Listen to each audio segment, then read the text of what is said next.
तर सगळ्यांना नमस्कार मित्रांनो. आज आपण सुरू करतोय आता 10वी गणित भाग 2 ची एक नवीन प्रश्नपत्रिकेची व्हिडिओ.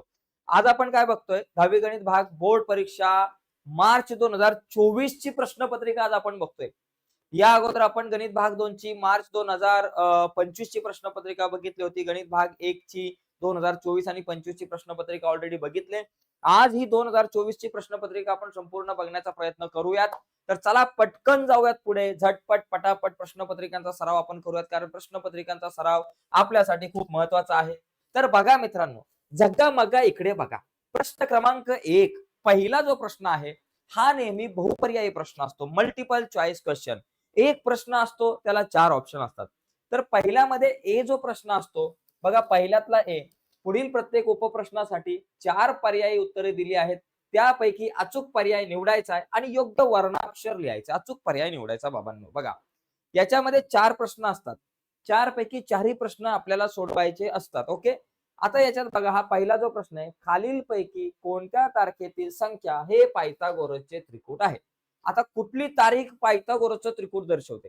पायथागोरसचं प्रमेय आपण म्हटलं, कर्ण वर्ग बरोबर बाजू वर्ग अधिक बाजू वर्ग, आणि कर्ण जो आहे तो सगळ्यात मोठी बाजू असते. मग याच्यामधली सगळ्यात मोठी बाजू कुठली दिसते? 17. 17चा वर्ग करा मित्रांनो. बघा काय येतोय, 17चा वर्ग येतो 289 बरोबर. आता या ठिकाणी एक काम करा, 15चा आणि 8चा वर्ग यांची बेरीज करा. बघा, 15चा वर्ग करा आणि अधिक 8चा वर्ग करा. 15चा वर्ग येतो 225 अधिक 8चा वर्ग येतो 64. दोघांची बेरीज करा. 4 आणि 5 झाले 9, 6 आणि 2 झाले 8, आणि हा 2 आपल्या जागेवर 289. याला म्हणा नंबर 2, याला म्हणा नंबर 1. आता जर तुम्ही नीट ऑब्झर्वेशन केलं मित्रांनो, या 17चा वर्ग येतो 289 आणि या दोन छोट्या संख्यांच्या वर्गांची बेरीज पण येते 289, म्हणजे हे पायथागोरसचं त्रिकूट आहे. म्हणजे ऑप्शन ए मिळाला. बाकी यांना चेक करायची गरज पण नाही. आपल्याला विचारलंय कुठलं पायथागोरसचं त्रिकूट आहे, तर बाबा हे पहिलं पायथागोरसचं त्रिकूट आहे. बाकी ही तिघं बघायची गरज नाहीये. कधी कधी तुम्हाला उलटा प्रश्न विचारला जाऊ शकतो, खालीलपैकी कोणते पायथागोरसचे त्रिकूट नाही भाऊ, असा पण प्रश्न आपल्याला विचारला जाऊ शकतो. ठीक आहे, तर अशा पद्धतीने आपण हा प्रश्न सोडवू शकतो. आता पुढे जाऊया. बघा मित्रांनो, पुढचा प्रश्न, साइन थीटा गुणिले कोसेक थीटा बरोबर किती? माझ्या मित्रांनो लक्षात घ्या, साइन आणि कोसेक वाले एक सूत्र मला माहितीये, ते मी तुम्हाला सांगतो.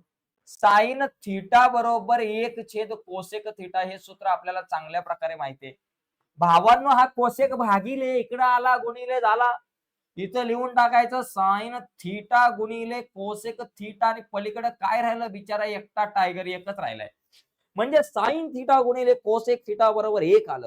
आहे का बाबा? एक उत्तर, ए ऑप्शन करेक्ट है. चला आपको 1 मार्क मिल चुके हैं, आपके खाते में जमा हो चुके हैं 1 मार्क. तर अशा प्रकारे लई सोपी सोपी इथं सूत्र दिलं होतं. त्याच्यामुळे त्रिकोणमिती प्रकरणातली सगळी सूत्र आपल्याला नीट माहिती पाहिजेत, कारण सूत्र नसतील माहिती तर आपल्याला कुत्र पण विचारणार नाही भविष्यामध्ये. कारण सूत्र माहिती नसेल तर आपल्याला चांगले मार्क मिळणार नाही. चांगले मार्क मिळणार नाही तर आपण परीक्षेमध्ये कदाचित नापास होऊ शकतो, चांगल्या कॉलेजला ऍडमिशन मिळणार नाही, पुढे लय गडबड होईल. पुढचं काय जास्त मी सांगत बसत नाही. आपण तिसऱ्या प्रश्नाकडे वळूयात. बघा, तिसरा प्रश्न, एक्स अक्षाचा चढ टिंब टिंब असतो. मित्रांनो, एक्स अक्षाचा चढ किती असतो हे लक्षात घ्या. एक्स अक्षाचा चढ हा 0 असतो. एक्स अक्षाचा चढ हा 0 असतो. सी ऑप्शन करेक्ट आहे. एक्स अक्षाचा चढ 0 असतो, हे लक्षात घ्या. आणि वाय अक्षाचा चढ सांगता येत नाही. या सगळ्या गोष्टी तुम्हाला लक्षात ठेवायच्या आहेत. ठीक आहे, आता पुढे जाऊयात आपण. नेक्स्ट पुढचा क्वेश्चन. या ठिकाणी चौथा प्रश्न आपल्याकडे आहे. 3 सेमी त्रिज्या असलेल्या वर्तुळातील सर्वात मोठ्या जीवेची लांबी काढा. भावांना, सगळ्यात मोठी जीवा माझ्याकडे त्रिज्या बरोबर 3 सेंटीमीटर आहे. सगळ्यात मोठी जीवा म्हणजे व्यास असतो. सगळ्यात मोठी जीवा म्हणजे काय असतो? व्यास असतो. मग त्रिज्या 3 सेंटीमीटर, तर व्यास किती? 2 गुणिले त्रिज्या असतो. 2 गुणिले त्रिज्या 3 सेंटीमीटर आहे. भाऊ बेत्रिक 6 सेंटीमीटर झालं. कुठे आहे 6? ये देखो, सी ऑप्शन करेक्ट आहे.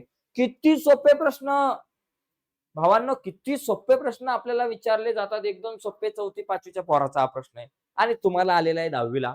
तर हे असे प्रश्न सोडवणं खूप सोपं आहे मित्रांनो. या पहिल्यातला जो ए जो आहे ना, इथे आपल्याला 4 पैकी 4 मार्क मिळाले पाहिजेतच सगळ्यांना, लक्षात घ्या. आता आपण पुढच्या आपल्या प्रश्नाकडे वळूयात. प्रश्न क्रमांक पहिल्यातला बी. पहिल्यातला ए 4 मार्क, आता पहिल्यातला बी. आता हा जो प्रश्न मित्रांनो तुम्हाला दिसतोय, या कन्सेप्टवर आधारित प्रश्न अशा प्रकारचा दरवर्षी विचारला जातो. इथं काय दिलंय, जर त्रिकोण एबीसी समरूप त्रिकोण पीक्यूआर, त्रिकोण एबीसी समरूप त्रिकोण पीक्यूआर, दोन त्रिकोण समरूप आहेत भाऊ, समरूप त्रिकोण आहे आणि इथं आहे विशेष क्षेत्रफळांच्या गुणोत्तरांचा. आता लक्षात घ्यायचं, समरूप त्रिकोणांच्या क्षेत्रफळांचं गुणोत्तर हे त्यांच्या संगत बाजूंच्या वर्गांच्या गुणोत्तरा एवढे असते. लक्षात घ्या, सांगतो परत साध्या सोप्या भाषेत. एबी आणि पीक्यू यांचं गुणोत्तर 2:3 आहे. तर एरिया ऑफ त्रिकोण एबीसी भागिले एरिया ऑफ त्रिकोण पीक्यूआर काढा. इथं बघा, एरिया ऑफ त्रिकोण एबीसी भागिले एरिया ऑफ त्रिकोण पीक्यूआर बरोबर. आता या दोन त्रिकोणांच्या क्षेत्रफळांचं गुणोत्तर असलेला एक प्रमेय आहे. ते काय असतं, या दोन त्रिकोणांच्या क्षेत्रफळांचं गुणोत्तर बरोबर बाजूचा वर्ग भागिले बाजूचा वर्ग. काय असतं सूत्र, बाजूचा वर्ग भागिले बाजूचा वर्ग जर समरूप असतील तर. आता मला सांगा, एबीसी ची बाजू काय एबी, मग एबीचा वर्ग भागिले पीक्यूआर ची बाजू काय पीक्यू, पीक्यू चा वर्ग. इथं गुणधर्म कुठला, समरूप त्रिकोणाची क्षेत्रफळे, समरूप त्रिकोणांची क्षेत्रफळे, समरूप त्रिकोणांची क्षेत्रफळे. सीताफळे करू नका, क्षेत्रफळे लिहून टाका, समरूप त्रिकोणांची क्षेत्रफळे. आता सूत्रात किमती टाकून द्या. एबी चा वर्ग, एबी किती बाबा 2 आहे, लिहून टाका 2 चा वर्ग भागिले पीक्यू चा वर्ग 3 आहे, 3 चा वर्ग, 2 चा वर्ग 4, 3 चा वर्ग 9. झाला मित्रांनो, एकदम साधा सोपा विषय. तर अशा प्रकारे हा प्रश्न 1 मार्काला विचारला गेला होता. या कन्सेप्टवर आधारित मित्रांनो प्रश्न दरवर्षी येतो. 2025 च्या बोर्डाच्या परीक्षेवर या कन्सेप्टवर आधारित आपल्याला 4 मार्काला प्रश्न विचारला गेला होता. फक्त थोडा वेगळा आणखी डिटेलमध्ये आपल्याला विचारलं गेलं होतं तिथे. ठीक आहे. आता यातला दुसरा प्रश्न बघा काय आहे? हा. बाह्यस्पर्शी असलेल्या दोन वर्तुळांच्या त्रिज्या अनुक्रमे 5 सेमी व 3 सेमी असतील तर त्यांच्या केंद्रातील अंतर काढा. मित्रांनो, लय सोपा प्रश्न आहे. आपल्याला काय दिलंय, दोन वर्तुळांच्या दोन त्रिज्या. मोठ्या वर्तुळाच्या त्रिज्याला म्हणा R1 5 सेमी, ओके. लहान वर्तुळाच्या त्रिज्याला म्हणा R2 बरोबर 3 सेमी. झालं. आता विषय काय आहे, यांच्या केंद्रातील अंतर काढायचंय. वर्तुळ कशी बाबा बाह्यस्पर्शी आहेत. दिलेली वर्तुळे इथं लिहायचं, वर्तुळे कशी आहेत, बाह्यस्पर्शी आहेत, बाह्यस्पर्शी आहेत, स्पर्शी. आता बाह्यस्पर्शी आहेत, बाह्यस्पर्शी त्रिकोणाच्या बाह्यस्पर्शी वर्तुळांच्या केंद्रातील अंतर. आता दोघं एकमेकांना अशा प्रकारे बाहेरून स्पर्श करतात. हे एक केंद्र, हे एक केंद्र, केंद्रातील अंतर सांगितलेलं आहे. एकाची त्रिज्या 5, एकाची त्रिज्या 3. हा ए केंद्र, हा बी केंद्र. मग दोघांमधलं अंतर किती बाबा, 5 अधिक 3 8 झालं ना भाऊ. जास्त डोक्याला ताप नको घेऊ. ओके, 8 लिहिताना कसं लिहायचं, दिलेली वर्तुळे बाह्यस्पर्शी आहेत, मग यांच्या केंद्रातील अंतर बघा. केंद्रातील अंतराचं एक सूत्र लक्षात घ्या. केंद्रातील अंतर काय असतं, त्रिज्यांची बेरीज R1 अधिक R2. लक्षात घ्या, दोन वर्तुळ जर का बाह्यस्पर्शी असतील तर त्यांच्या केंद्रातील अंतर हे त्यांच्या त्रिज्यांच्या बेरजे इतकं असतं बाह्यस्पर्शी असल्यावर. मग R1 5 सेमी, R2 3 सेमी बरोबर. R1 5, R2 3, 5 आणि 3 झालं 8 सेमी. लक्षात घ्यायचं मित्रांनो, ही दोन वर्तुळ बाह्यस्पर्शी म्हणून त्रिज्याची बेरीज केली. जर इथं प्रश्न असता ही दोन वर्तुळ आंतरस्पर्शी आहे म्हणजे आतून स्पर्श करणारी आहे, त्यावेळेस आपण लिहिलं असतं वजाबाकी केली असते. अंतरस्पर्शी वर्तुळांच्या केंद्रातील अंतर म्हणजे त्रिज्यांची वजाबाकी, मग R1 वजा R2 केलं असतं. हे लक्षात ठेवायचंय. तर बरीच मुलं या ठिकाणी उत्तर देतात चॅट बॉक्स मध्ये. व्हेरी गुड, तुम्ही उत्तर दिलं पाहिजे. आता चांगली गोष्ट आहे. चला, गुड. पुढचा प्रश्न क्रमांक 3. हा. एका चौरसाचा कर्ण 10 वर्गमुळात 2 सेमी आहे तर त्याच्या बाजूंची लांबी काढा. मित्रांनो लक्षात घ्या, चौरसाची बाजू एक साधं सूत्र लक्षात घ्या. तर 1 मार्काला प्रश्न आला तर हे सूत्र वापरा. चौरसाची बाजू बरोबर 1 वर्गमुळात 2 गुणिले कर्ण, एवढं लक्षात घ्या. चौरसाची बाजू काढायचं सूत्र 1 वर्गमुळात 2 गुणिले कर्ण. हे 1 मार्कासाठी बघा सूत्र आहे. 1 वर्गमुळात 2 गुणिले चौरसाचा कर्ण आहे 10 वर्गमुळात 2. 10 वर्गमुळात 2 गेले, वर्गमुळात 2 गेले. ते गेले, मग काय राहिले, 10 1 10 राहिले, 10 सेमी. चौरसाची बाजू 10 सेमी. परिमिती जर विचारली, परिमिती पण विचारली जाऊ शकते. मग परिमिती बरोबर 4 गुणिले 10 40. सध्या बाजूच विचारले, जास्त विषय नाही. पटकन लिहून घ्या हा प्रश्न.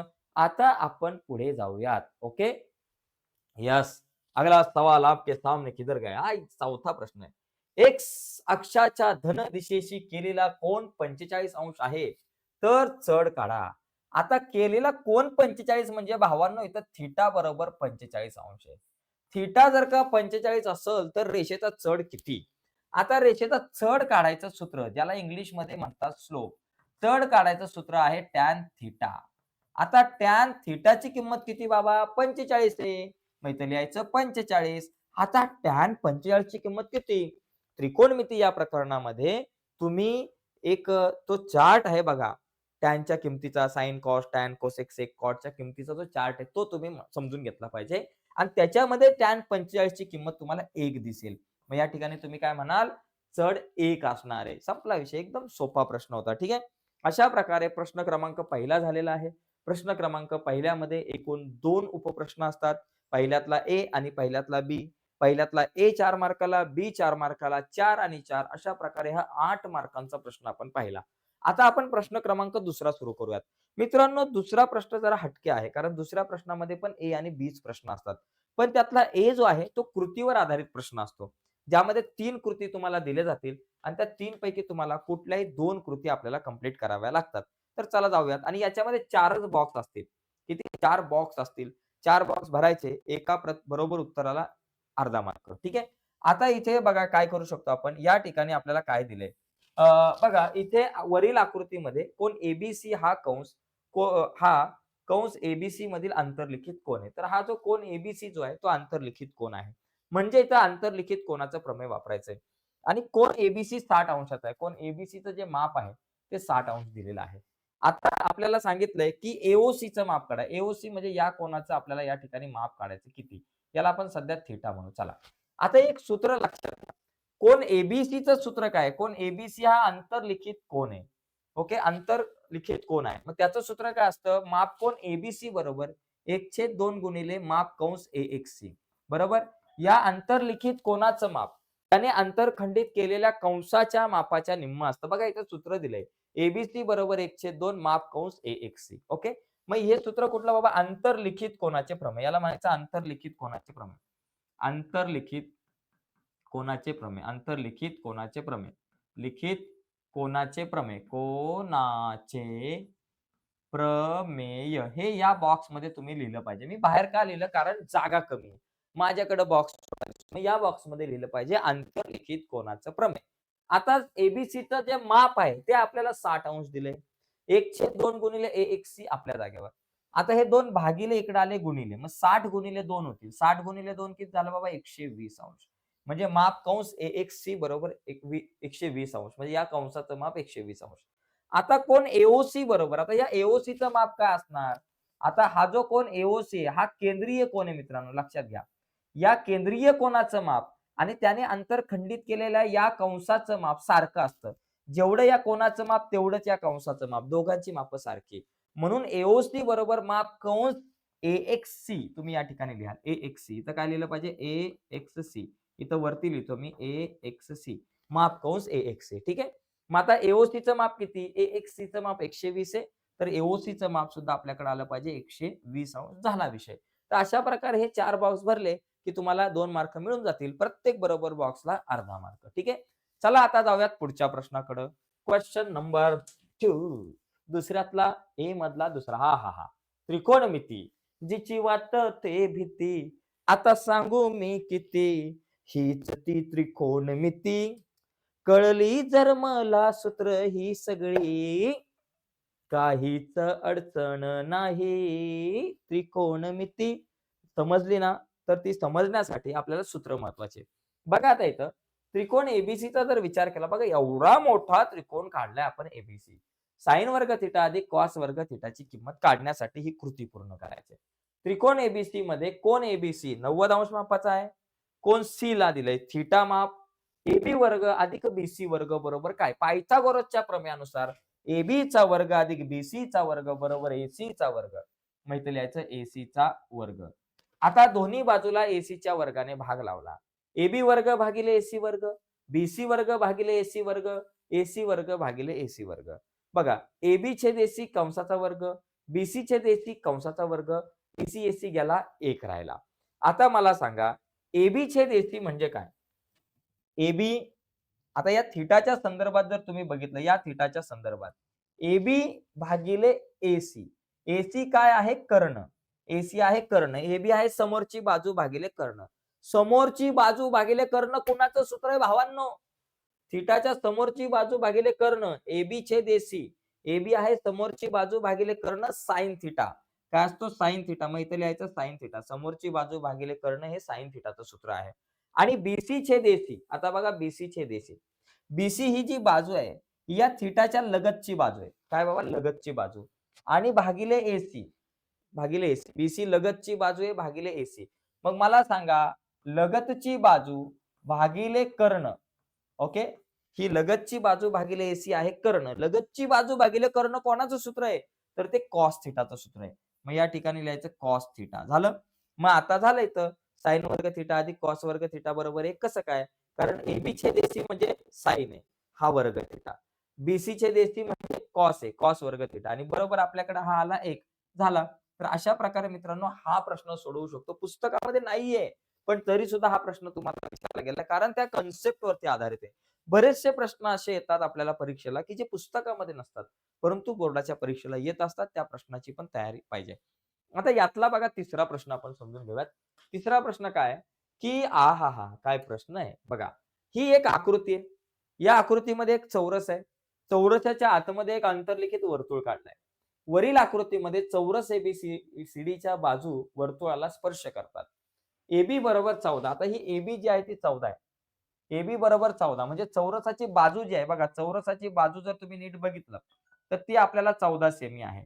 एक लक्षात घ्या जी चौरसाची बाजू असणार आहे, तोच या वर्तुळाचा व्यास असणार आहे. तेवढीच चौरसाच्या बाजूची जी लांबी असणार आहे, तीच वर्तुळाच्या व्यासाची लांबी असणार आहे. म्हणजे वर्तुळाचा व्यास इथं मी डी लिहितो, तो 14 सेमी.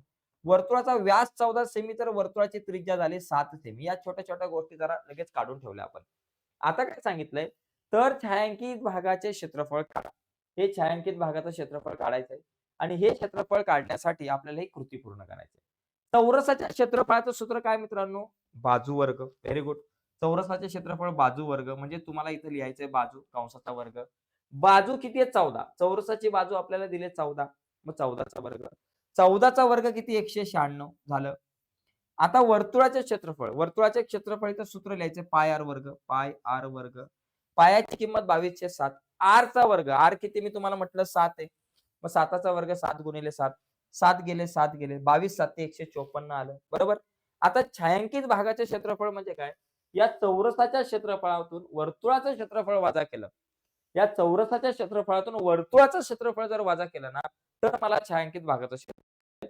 मग चौरसाचे क्षेत्रफळ वजा वर्तुळाचं क्षेत्रफळ. चौरसाचं क्षेत्रफळ 196 वजा वर्तुळाचं 154. मग आता ही वजाबाकी करा. 196 वजा 154. 6तून 4 गेले 2. 9तून 5 गेले 4. किती राहिले? 42. आपल्याकडे आला 42 सेमीचा वर्ग. ओके. एकदा क्रॉस चेक करून बघा. 154 अधिक 42 किती? 6, 9, 1, 196. तर अशा प्रकारे मित्रांनो हा प्रश्न आपण सोडवू शकतो. 4 बॉक्स आपल्याला भरायचे. 2 मार्क मिळून जातील. तर हा जो ऍक्टिव्हिटी बेस्ड प्रश्न आहे मित्रांनो, त्याच्यामध्ये हे असं जसं तसं लिहायचं. हे काय कट-बिट केलेलं लिहायचं नाहीये. असाच्या असा प्रश्न व्यवस्थित लिहायचा आणि त्याच्यामध्ये बॉक्स भरायचे. बाकी कॅल्क्युलेशनचा जो भाग आहे तो इथे लिहायची आवश्यकता नाही. तर या पद्धतीनं हा आपण तिसरा प्रश्न बघितला दुसऱ्यातला. आता आपण दुसऱ्यातला चौथा जो प्रश्न सॉरी दुसऱ्यातला प्रश्न क्रमांक ए मधला हा तिसरा झाला. आता दुसऱ्यातला प्रश्न क्रमांक बी आपण बघूयात. कारण बी जो प्रश्न आहे ना मित्रांनो, हा बी प्रश्न पण खूप महत्वाचा असतो आणि खूप सोपा असतो. कारण या बी मध्ये एकूण 5 प्रश्न दिले जातात. 5 पैकी 4 सोडवायचे असतात. 8 मार्काचा हा प्रश्न आहे. ठीक आहे. आता बघा वर्तुळ पाकळीची त्रिज्या बरं का लक्षात घ्या. वर्तुळ पाकळीची जी त्रिज्या आहे ती दिलेली आहे 3.5 सेंटीमीटर. तिच्या वर्तुळ कंसाची लांबी, तिच्या वर्तुळ कंसाची जी लांबी आहे आपल्याला दिली कंसाची जी लांबी आहे, वर्तुळ कंसाची लांबी आपल्याला दिलेली आहे 2.2 सेंटीमीटर. 2.2 सेंटीमीटर. आणि सांगितलं की बाबा वर्तुळ पाकळीचं क्षेत्रफळ काढा. भावांनो वर्तुळ पाकळीच्या क्षेत्रफळाचं सूत्र माहिती पाहिजे. आता त्याची 2 सूत्र असतात. एक असतं थिटाचे 360 गुणिले पाय आर चा वर्ग. तर ते इथं थिटा तर दिला नाही. त्रिज्या आहे पण थिटाचा पत्ता नाही. म्हणजे थिटावाला सूत्र वापरून चालणार नाही. दुसरं सूत्र काय? कंसाची लांबी गुणिले त्रिज्या भागिले 2. मग इथं लिहायचं वर्तुळ पाकळीचं क्षेत्रफळ, वर्तुळ पाकळीचे क्षेत्रफळ, वर्तुळ पाकळीचे क्षेत्रफळ बरोबर कंसाची लांबी, कंसाची म्हणजे वर्तुळ कंसाची लांबी गुणिले त्रिज्या, वर्तुळाची त्रिज्या भागिले 2. आता मला सांगा कंसाची लांबी किती दिली? 2.2. लिहून टाका 2.2 गुणिले त्रिज्या किती दिले? 3.5. लिहा 3.5 भागिले 2. आता या 2ने 22ला जर 2.2 ला भाग लावला तर काय आलं बाबा? बघा बे एक्के बे आणि पॉइंट बे एक्के बे 1.1 गुणिले 3.5. आता हा गुणाकार करा. 35 गुणिले 11 करा. 11 पंचे 55 हातच्याला आले 5. 11 त्रिक 33, 33 आणि 5 झाले 38. 385. इथे एक घर सोडून पॉइंट, इथे एक घर सोडून पॉइंट, 2 घरं सोडून पॉइंट केलं की 3.85 येऊन जाईल. 3.85 चौसेमी. चौसेमी 3.85 चौसेमी हे आपलं उत्तर येणार आहे. तर अशा प्रकारे हा प्रश्न आपण सोडवू शकतो. मित्रांनो, मी तुम्हाला म्हणतोय की सूत्र आपण नीट बघा. ऑलरेडी आपण आपल्या YouTube चॅनलवरती किंवा या ॲपवरती सुद्धा सूत्रांवर बऱ्याचशा व्हिडिओ बनवलेले आहेत. तर त्या सूत्रांवरचा व्हिडिओ बघा. प्रत्येक प्रकरणातली सगळी सूत्र आपण नीट समजून घेतली पाहिजे. ती जर नाही समजून घेतली तर गडबड होऊ शकते. ओके? तर ती सूत्र जरा समजून घ्या. पुढचा बघा प्रश्न आपण बघून घेऊयात. पुढचा प्रश्न आपल्याकडे दुसरा. एका काटकोन त्रिकोणामध्ये काटकोन करणाऱ्या बाजू 9 सेमी व 12 सेमी आहे. तर त्या त्रिकोणाच्या कर्णाची लांबी सांगा. बघा मित्रांनो, तुम्ही उत्तर चॅट बॉक्समध्ये लिहा. बघा मी सोडवतोय. मी सोडवून तुम्हाला एक्सप्लेन करतोय. माझं एक्सप्लेन करून होण्याच्या आत किती मुलं या चॅट बॉक्समध्ये उत्तर देतात बघूयात. चला. तर बघा काटकोन त्रिकोण करणाऱ्या बाजू 9 आणि 12 सेमी आहे. तर कर्णाची लांबी काढा. आता कर्णाची लांबी काढायला पायथागोरसचा प्रमेय वापरतो मित्रांनो. किती सोपा विषय. 4थी, 5वी, 6वी, 7वी, 8वी, 9वीच्या मुलाला सुद्धा हा प्रश्न येईल. बघा इथं आपण लिहू पायथागोरसच्या प्रमेयानुसार. पायथागोरसच्या प्रमेयानुसार. पायथागोरसच्या प्रमेयानुसार. पायथागोरसच्या प्रमेयानुसार काय सूत्र तयार होईल इथं? कर्ण वर्ग बरोबर बाजू वर्ग अधिक बाजू वर्ग. बरोबर? कर्ण वर्ग बरोबर बाजूचा वर्ग अधिक बाजूचा वर्ग. कर्ण वर्ग बरोबर बाजू वर्ग अधिक बाजूचा वर्ग. आता एक बाजू किती दिली? 9 सेमी. मग लिहा 9चा वर्ग. अधिक दुसरी बाजू काय? 12 सेमी. मग इथं लिहा 12चा वर्ग. बरोबर? 9चा वर्ग आला 81. 12चा वर्ग आला 144. दोघांची बेरीज किती? 1 आणि 4 झाले 5. 8 आणि 4 झाले 12चे 2 हातच्या 1. 1 आणि 1 झाला 2. 225. कर्णाचा वर्ग 225 असेल मित्रांनो, तर कर्ण बरोबर किती असणार आहे? 225चं वर्गमूळ 15 सेंटीमीटर. म्हणजे अशा प्रकारे तुम्ही काढू शकता 15 सेंटीमीटर कर्ण झाला. तर या ठिकाणी बऱ्याच मुलांनी उत्तर या ठिकाणी दिलेलं आहे बरोबर. Very good. श्रेयस, उत्कर्ष सगळ्यांनी उत्तर दिलंय. Good, good, good. हं. चला आता पुढे जाऊ. चांगली गोष्ट आहे तुम्ही उत्तर सांगताय. अशा प्रकारे तुम्ही उत्तर सांगत राहिलं पाहिजे. आहा! बघा मित्रांनो, जीवांच्या बाह्य छेदनाच्या प्रमेयानुसार जर बघितलं, इथं मला या कोनाचं माप काढायचं यमचं. आता या यमचं माप काढायचं एक सूत्र आहे. कोन NMSचं माप काढायचं सूत्र आहे 1/2 कंसामध्ये कंसामध्ये बघा हा एक कंस आहे मोठा कंस या कोनामध्ये तयार झालेला आणि हा एक कंस हे 2 कंस आहे. तर या 2 कंसांची वजाबाकी लिहायची. बाकी काय नाही. भाऊ या कोनाचं माप बरोबर 1/2 गुणिले या 2 कंसांची वजाबाकी. एक आहे कंस NS आणि दुसरा आहे EF. कंस NS माप कंस NS माप कंस NS वजा माप कंस EF माप कंस EF कंस EF एवढंच लिहायचं भाऊ. बाकी काय डोकं नको खाऊ. 1/2 आपल्या जागेवर. माप कंस NS आहे 125 अंश. लिहून टाका 125 अंश. वजा तो आपल्याकडे 37 अंश झालं. आता बघा 1/2 गुणिले 125 मधून 37 वजा करा. 125 वजा 37. भाऊ 125 मधून 37 घालवत असताना 5 7 जात नाही. 15 मधून 7 गेले 8 राहिले. इथे एक हातच्याला घेतला. 2 3 आणि 1 4 जाणार नाही. 12 4 गेले 8 म्हणजे 88. इथं आलं 88. आता 2 आणि 88 ला भाग लावा. 2 चोक 8, 2 चोक 8 उत्तर आलं 44. एकदम सोपा मित्रांनो प्रश्न. एकदम साधे सोपे असे प्रश्न असतात. फक्त सूत्र तयार करता आले पाहिजे. भूमितीमध्ये आकृत्यांवरून सूत्र तयार करता आली पाहिजे. कारण कसं आहे विचारच पडला बिचाऱ्या मनाला भूमितीचा खेळ बाई एवढा का वेगळा. काय म्हणतोय विचारच पडला बिचाऱ्या मनाला, भूमितीचा खेळ बाई एवढा का वेगळा, आकृत्यांवरून सूत्र तयार करा, भूमितीच्या गावाची सोपी होईल वाट. भूमितीच्या गावाची जर का वाट सोपी करायची असेल तर आकृत्यांवरून आपल्याला सूत्र तयार करता आले पाहिजेत. नाही आलं तर गडबड आहे. चला पुढे जाऊयात. पुढचा प्रश्न आहे की हा हा हा हा आपल्याला या बिंदूतून जाणाऱ्या रेषेचा चढ काढायचा भाऊ. ए चे निर्देशक आहेत x1 y1, बी चे निर्देशक आहेत x2 y2. आता चढ काढायचा आहे AB चा चढ. मित्रांनो AB चा चढ काढायचं सूत्र काय? y2 वजा y1 भागिले x2 वजा x1. बघा y2 वजा y1, y2 7 y1 3, इथे लिहायचं 7 वजा 3 भागिले x2 वजा x1, x2 4 x1 2, 4 वजा 2. आता 7 वजा 3, 7तून 3 गेले 4, 4तून 2 गेले 2, बे एक के बे, बे दुने 4. इथे एक गडबड होते. काही काही मुलं y2 वजा y1 अगोदर लिहिण्याच्या ऐवजी वरती x2 वजा x1 लिहितात. बऱ्याचदा ती मिस्टेक होते. तर ती मिस्टेक करू नका. वर आपल्याला y2 मायनस y1 आहे आणि खाली x2 मायनस x1 आहे, एवढं लक्षात घ्या.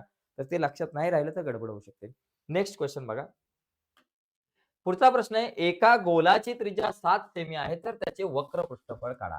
गोलाची त्रिज्या बरोबर 7 सेमी. आता गोलाचे वक्र पृष्ठफळ काय सूत्र आहे सांगा बरं. गोलाचे वक्र पृष्ठफळ, गोलाच्या वक्र पृष्ठफळाचं सूत्र काय? गोलाचे वक्र पृष्ठफळ आणि एकूण पृष्ठफळ किंवा फक्त गोलाचे पृष्ठफळ जरी आलं तरी त्या सगळ्यांची उत्तर, सगळ्यांचं सूत्र या ठिकाणी सारखंच आहे.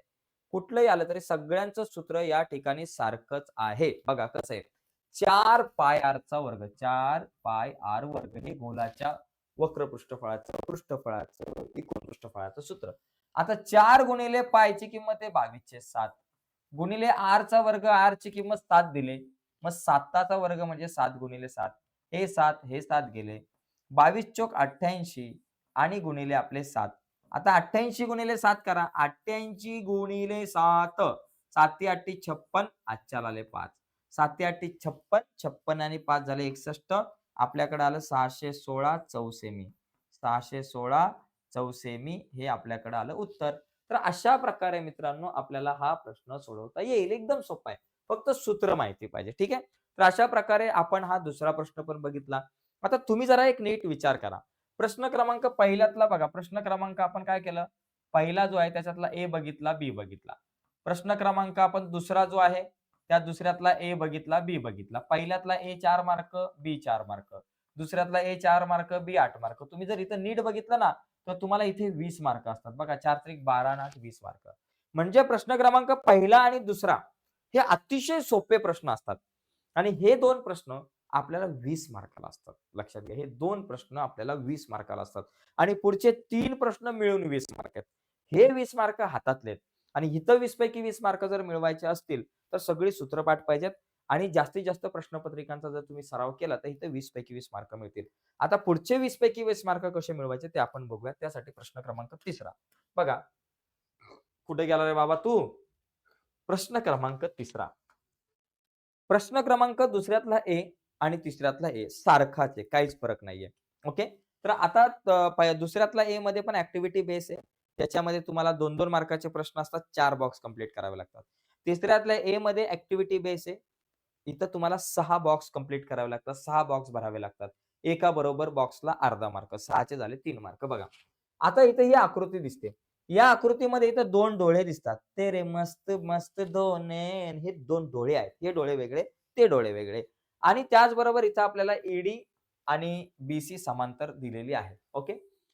तर मग इथं हे 2 डोळे दिसले की कोन दुभाजकाचा प्रमेय असतं तुम्हाला माहिती आहे. आणि अशा प्रकारे ही रेषा समांतर असेल एकमेकांना त्रिकोणामध्ये तर तिथं प्रमाणाचं मूलभूत प्रमेय वापरलं जातं. म्हणजे या आकृतीमध्ये आपल्याला प्रमाणाचं मूलभूत प्रमेय आणि कोन दुभाजकाचं प्रमेय ही दोन्ही वापरावी लागतील. बघा दिले त्रिकोण एबीसी मध्ये किरण बीडी जो आहे तो कोन एबीसी चा दुभाजक आहे. त्याच्यानंतर A dash D dash C, A dash D dash C, DE समांतर बीसी, डीई समांतर बीसी आहे आणि त्यानंतर एबी छेद बीसी आणि एई छेद ईबी. बघा एबी छेद बीसी आणि एई छेद ईसी हे सिद्ध करण्यासाठी कृती पूर्ण करा. बघा एकदम साधी सोपी गोष्ट आहे. एबीसी मध्ये किरण बीडी हा कोण बीचा दुभाजक आहे. आता हा जर कोण दुभाजक असेल तर कोण दुभाजकाच्या प्रमेयानुसार आता या त्रिकोणाचा जर तुम्ही विचार केला, या त्रिकोणामध्ये बाबा हा कोण दुभाजक आहे, तर सूत्र कसं तयार होतं? सूत्र कसं तयार होतं? या कोण दुभाजकाने कुठल्या बाजूचे दोन भाग केलेत? तर एसीचे. एसीचे दोन भाग काय बाबा? एडी छेद डीसी असे हे एसीचे दोन भाग आहेत. बरोबर? आणि मग उरलेल्या दोन बाजूंचं गुणोत्तर काय बाबा? एबी छेद बीसी बरोबर एबी छेद बीसी. तर असं एक सूत्र तयार होतं. तुम्हाला सगळ्यांना माहिती आहे. मग इथं बघा एबी एडी छेद डीसी बरोबर एबी छेद बीसी. एडी छेद डीसी आहे म्हणजे इथं तुमच्याकडे एबी छेद बीसी पाहिजे. एडी छेद डीसी इथं घेतलेला आहे म्हणजे इकडे पलीकडे एबी छेद बीसी आपल्याकडे पाहिजे. ठीक आहे. एडी छेद डीसी बरोबर एबी छेद बीसीचा अर्थ असाच होतो. एबी छेद बीसी बरोबर एडी छेद डीसी हा दोघांचा अर्थ सारखाच झाला. ठीक आहे. म्हणजे इथं मला एबी पाहिजे. झालं. हा एक विषय झाला. आता तिथं कंसामध्ये तुम्ही कुठलं प्रमेय वापरलं ते इथं लिहायला पाहिजे. मग इथं लिहायचं कोन दुभाजकाचं प्रमेय. इथं लिहायचं कोन दुभाजकाचे प्रमेय. कोन दुभाजकाचे प्रमेय या ठिकाणी आपण म्हटलंय. प्रमेय कोन दुभाजकाच्या प्रमेयाचा आपण वापर केला. झालं. त्याचप्रमाणे त्रिकोण एबीसी मध्ये डीई समांतर जर बीसी असेल तर सूत्र कसं तयार होतं बघा. इथे हे दोन बाजू आहेत. एई छेद ईबी बरोबर एडी छेद डीसी. मग इथं लिहायचं एई छेद ईबी बरोबर एडी छेद डीसी. का? प्रमाणाचं मूलभूत प्रमेय आपण याला म्हणतो. मग इथं तुम्ही लिहू शकता या बॉक्समध्ये प्रमाणाचे मूलभूत प्रमेय. मी शॉर्टकट मध्ये लिहिले प्रमू प्रमेय. तर इथं प्रमाणाचे मूलभूत प्रमेय असं आपल्याला लिहायचंय. झालं. आता बघा 1 आणि 2 चा विचार केला. एडी छेद डीसी उजवी बाजू सारखी आहे. एडी छेद डीसी उजवी बाजू सारखी म्हणजे ही डावी बाजू पण सारखी असणार. एबी छेद बीसी बरोबर एई छेद ईबी. बघा इथं लिहायचं एबी छेद बीसी बरोबर एई छेद ईबी असणार आपल्याकडे. ठीक आहे. तर अशा प्रकारे हा प्रश्न पुस्तकामध्ये सोडवून दिलेल्या प्रश्नामध्ये हा प्रश्न आहे. जरा तुम्ही नीट बघा. बघितला तर तुमच्या लक्षात येईल. मी बाजूला होतोय. याचा एक तुम्हाला स्क्रीनशॉट जर घ्यायचा असेल तर तुम्ही घेऊ शकता. ठीक आहे. चला आता पुढे जाऊयात आपण. पुढचे काही प्रश्न या ठिकाणी आता आपण बघण्याचा प्रयत्न करूया. चला फटाफट आपल्याला पुढे जायचं आहे. तर सगळ्यांचं परत एकदा स्वागत आहे. बरीचशी मुलं या ठिकाणी नवीन आहेत. चला.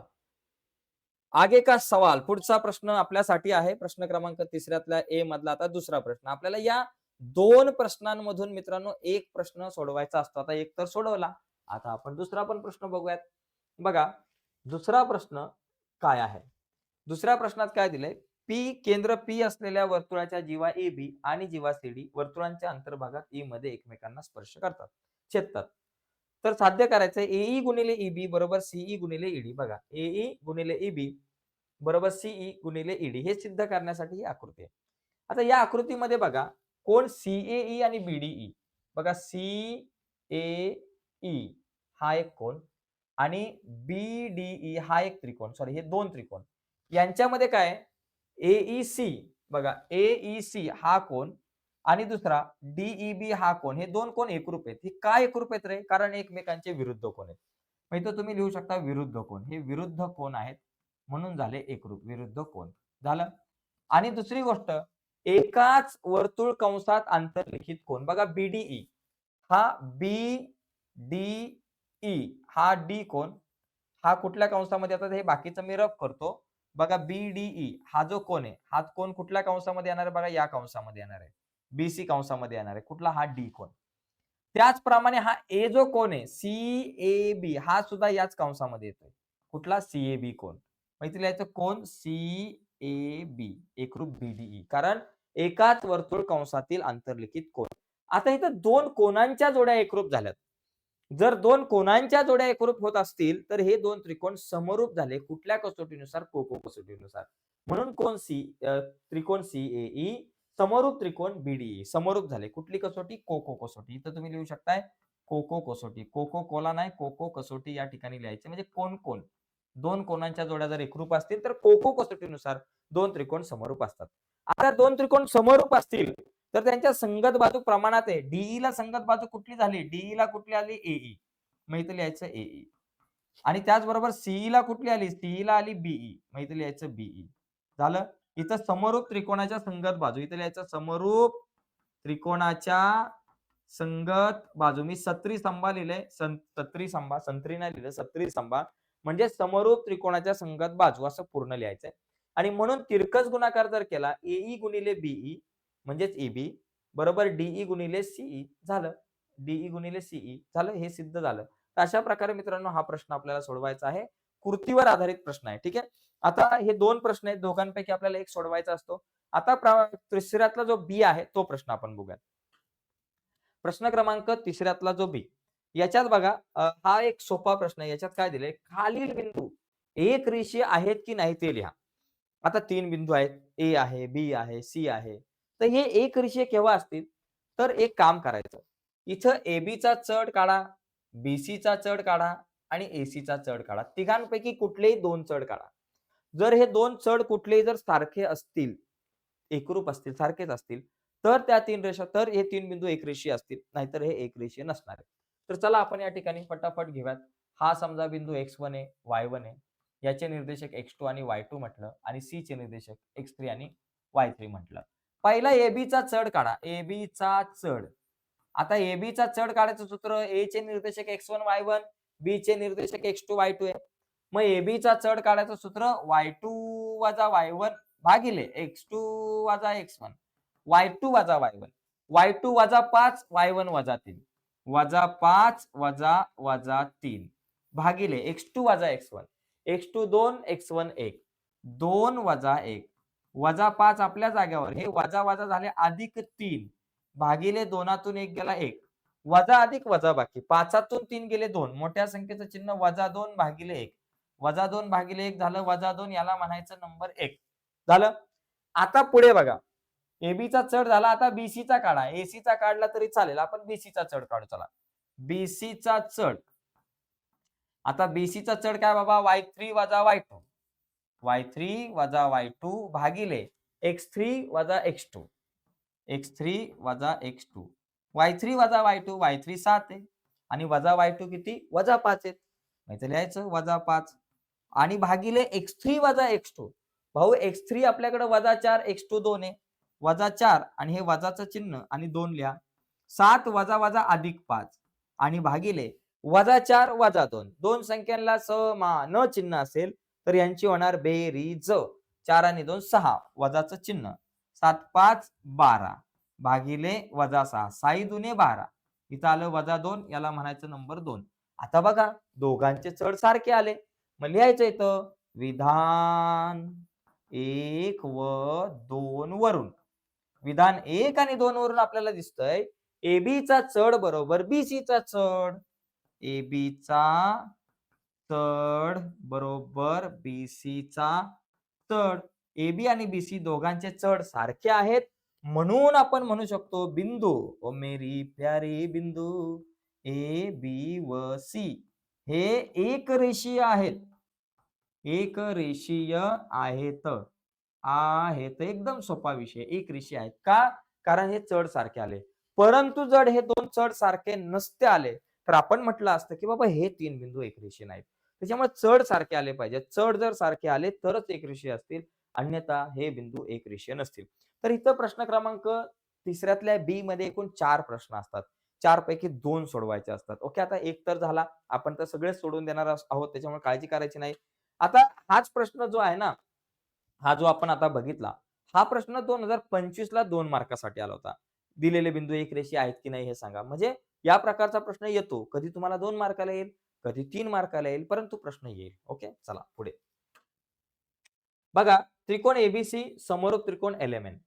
त्रिकोण एबीसी असा काढा की एबी बरोबर 5.5 semi, BC 6 semi, CA 4.5 semi, BC छेद एमएन बरोबर 5/4. तर त्रिकोण एबीसी व एलएमएन काढा. हे 2 त्रिकोण काढायचे. आता इथं अशा प्रकारचा प्रश्न आला तर कधी-कधी डायरेक्ट आकृती काढावी लागते आणि कधी-कधी कॅल्क्युलेशन करून आपल्याला आकृती काढावी लागते. म्हणजे त्रिकोण एबीसीची मापं दिलेत, त्यावरून एलिमेंटची मापं काढायची मग त्रिकोण एलिमेंट काढायचं. मग असं केव्हा करायचं? डायरेक्ट आकृती केव्हा काढायची आणि कॅल्क्युलेशन केव्हा करायचं हा एक प्रश्न आहे. तर बघा, ज्यावेळेस एबीसी आणि एलिमेंट हे जे 2 समोर त्रिकोण दिले असतील, याच्यामध्ये जर एखादा शिरोबिंदू कॉमन असेल तर डायरेक्ट आकृती काढायची. म्हणजे जसं की त्रिकोण एबीसी समोरूप त्रिकोण ADE असं असेल. जसं की मग इथं ए आणि ए कॉमन आहे. एक शिरोबिंदू कॉमन आहे. असं जर कॉमन असतं तर डायरेक्ट आकृती काढली असती. पण इथं असं काही कॉमन दिसत नाहीये. त्याच्यामुळे आपल्याला कॅल्क्युलेशन करावं लागणार आहे. त्रिकोण एबीसी आपल्याला या ठिकाणी दिलाय. एबीसीचे सगळे या ठिकाणी आपल्याला या ठिकाणी एबीसीच्या बाजू दिल्यात. यावरून आपण एलिमेंट काढूयात. चला. मग आता इथं आपण लिहू की त्रिकोण एबीसी समरूप त्रिकोण एल एम एन. तर पहिला आपण काय करू, त्रिकोण एबीसीचा आधार घेऊन त्रिकोण एलएमएनच्या सगळ्या बाजू काढू आणि त्या सगळ्या बाजू काढल्यानंतर मग तो त्रिकोण एलएमएन काढू. आता समरूप जर दोन त्रिकोण असतील तर त्यांच्या संगत बाजू प्रमाणात असतात. म्हणजेच बाबा एबी छेद एलएम बरोबर ही बीसी छेद एमएन हे तुम्हाला माहिती आहे आणि बरोबर एसी छेद एलएन झालं. बरोबर हे सगळं गुणोत्तर 5/4 असणार जे आपल्याला इथे दिले. म्हणजे बीसी छेद एमएनचं आणि बाकी सगळ्यांचं गुणोत्तर सारखंच असणार आहे कारण दोन त्रिकोण समरूप आहेत. झालं. आता बाजू बघा, एबी किती दिले 5.5 5.5 भागिले एलएम. बीसी किती दिले आपल्याला 6 भागिले एमएन आणि आपल्याला एसी किती दिले 4.5. एसी म्हणजे सीए 4.5 भागिले एलएन बरोबर 5/4. या ठिकाणी मला आता एलएम एमएन आणि एलएन काढायचे. तर इथं कसं होणार आहे बघा, 5.5 भागिले एलएम बरोबर हे 5/4 सगळ्यांचं गुणोत्तर 5/4 असणार आहे. पलीकडं 6/mn बरोबर 5/4 असणार आहे आणि त्याच्या पुढे 4.5 भागिले एलएन बरोबर 5/4 असणार आहे. ठीक आहे, ही गोष्ट लक्षात घ्या. आता तिरकस गुणाकार करा. 5 गुणिले एलएम 5 एलएम बरोबर 5.5 गुणिले 4 5.5 गुणिले 4. आपल्याला एलएम काढायचं आहे. एलएम आपल्या जागेवर 5.5 गुणिले 4 आपल्या जागेवर आणि भागिले 5 गुणिले इकडे आले भागिले 5 ने 5.5 ला जर तुम्ही भाग लावला तर तुमच्याकडे काय येईल उत्तर 1.1. 5 एके 5 5 एके 5 1.1 बरोबर. आता 1.1 गुणिले हे 4 करा. एलएम बरोबर 1.1 गुणिले 4 म्हणजे 11 चोक 44 म्हणजे 4.4 सेंटीमीटर. म्हणजे माझ्याकडे एलएम किती आलं 4.4 सेंटीमीटर. चला ही एक बाजू आली. कॅल्क्युलेशनला थोडीशी अडचण येत असेल. ओके, पण ठीक आहे. आता बघा इथं परत 5 गुणिले एमएन 5 एमएन आणि बरोबर 6 चोक 24. आता एमएन आपल्या जाग्यावर 24 आपल्या जाग्यावर 5 गुणिले इकडे आले भागिले 5. ओके. आता एमएन बरोबर काय आलं 5 ने 24 ला भाग लावा. 24 ला भाग लावायचा आहे 5 ने. बघा 5 एके 5 5 चोक 20. 24 20 गेले 4 एक शून्य घेतला एक पॉईंट घेतला 5 8 ते 40 4.8 आलं. म्हणजे एमएन बरोबर किती 4.8 सेंटीमीटर झालं. एमएन बरोबर 4.8 सेंटीमीटर. आता तिसरी बाजू आपल्याकडे राहिलेली आहे. तिसरी बाजू कुठली एलएन. 5 गुणिले एलएन 5 एलएन 5 एलएन बरोबर 4.5 गुणिले बरोबर काय बाबा 4.5 गुणिले 4 बरं का. 5 गुणिले एलएन 5 एलएन आणि बरोबर 4.5 गुणिले 4. मग एलएन ला इथंच ठेवू. 4.5 गुणिले 4 आपल्या जागेवर आणि भागिले 5 गुणिले इकडे आले भागिले. आता 5 ने जर तुम्ही भाग लावला बघा 5 एके 5 5 9 45. 5 एके 5 5 9 45 फक्त 0.9 येणार कारण इथे 4.5 आहे. आणि पुढे काय होतील 9 चोक 36 म्हणजे एलएन बरोबर 9 चोक 36 म्हणजे 3.6 सेंटीमीटर. म्हणजे अशा प्रकारे एलएन बरोबर 3.6 सेंटीमीटर. बघा मित्रांनो समजून घ्यायला थोडंसं अवघड गेलं असेल पण समजून घेणं गरजेचं आहे. व्हिडिओला पुन्हा एकदा बघा एक वेळा रिवाइज तर तुम्हाला नक्कीच समजेल. आता हे सगळं कॅल्क्युलेशन केलं आपण म्हणजे हे तुम्ही 9वी 8वी ला पाहिलेल्या सगळ्या गोष्टी आहेत. म्हणजे त्रिकोण एबीसीच्या ज्या किमती दिल्या होत्या त्याचा आधार घेऊन आपण एलिमेंटच्या किमती काढलेल्या आहेत. मग आता पुढे काय करायचं एलिमेंटच्या किमती आल्या एबीसीच्या माहिती आहेत आता त्रिकोण काढू आपण. बघा पहिला त्रिकोण एबीसी काढू आणि म्हणून त्रिकोण एबीसी मध्ये आपल्याला काय दिलंय एबी 5.5 बीसी 6 सेमी. बघा एबी बरोबर 5.5 सेंटीमीटर बीसी बरोबर 6 सेंटीमीटर आणि सीए बरोबर म्हणजेच एसी बरोबर आपल्याकडे किती दिले 4.5 सेंटीमीटर. तर पहिली एक कच्ची आकृती काढून घ्या. बघा अशा प्रकारे कच्ची रफ डायग्राम काढून घ्या. एबीसी एक कच्ची आकृती काढून घ्या. आता याच्यात काय काय किमती दिल्यात बाबा बीसी बरोबर 6 सेंटीमीटर त्याच्यानंतर एबी बरोबर 5.5 सेंटीमीटर आणि एसी किती 4.5 सेंटीमीटर बरोबर. आता मी काय करणार माझ्याकडे काय वस्तू नाहीयेत परंतु साधनं नाहीयेत टूल्स नाहीत पण हाताने सांगतो तुम्हाला कशी करायची. आता ही कच्ची आकृती काढल्यानंतर पहिला बीसी पाया काढायचा. कधी सुद्धा पहिला पाया काढायचा बीसी. चला व्यवस्थित काढा. हा बीसी पाया काढला आपण. इथं नाव द्या बीसी. किती बाबा 6 सेंटीमीटरचा बीसी काढा. आता मला एबी आणि एसी काढायचे. मग एबी काढण्यासाठी आपण काय करायचं कंपास मध्ये 5.5 सेंटीमीटरचं अंतर घ्यायचं. कंपास मध्ये 5.5 सेंटीमीटरचं अंतर घ्यायचं. बी वर एक कंपासचं टोक ठेवायचं आणि इथून एक असा कंस मारून घ्यायचा मस्त असा कंस मारून बरोबर. आता एसी जे आहे ते 4.5 सेमी आहे. मग कंसामध्ये 4.5 सेमी अंतर घ्यायचं. सी वर कंपासचं टोक ठेवायचं आणि इथून असा एक कंस मारायचा. कळालं? म्हणजे हा जो पॉइंट आपल्याला मिळेल. बघा इथं जरा थोडासा कंस आहे ना आपण इकडे अलीकडे घेऊ. इथून असा हा कंस मारायचा. बरोबर? असा इथं कुठेतरी हा कंस येईल. आणि हा जो बिंदू असेल हा आपला ए असणार आहे.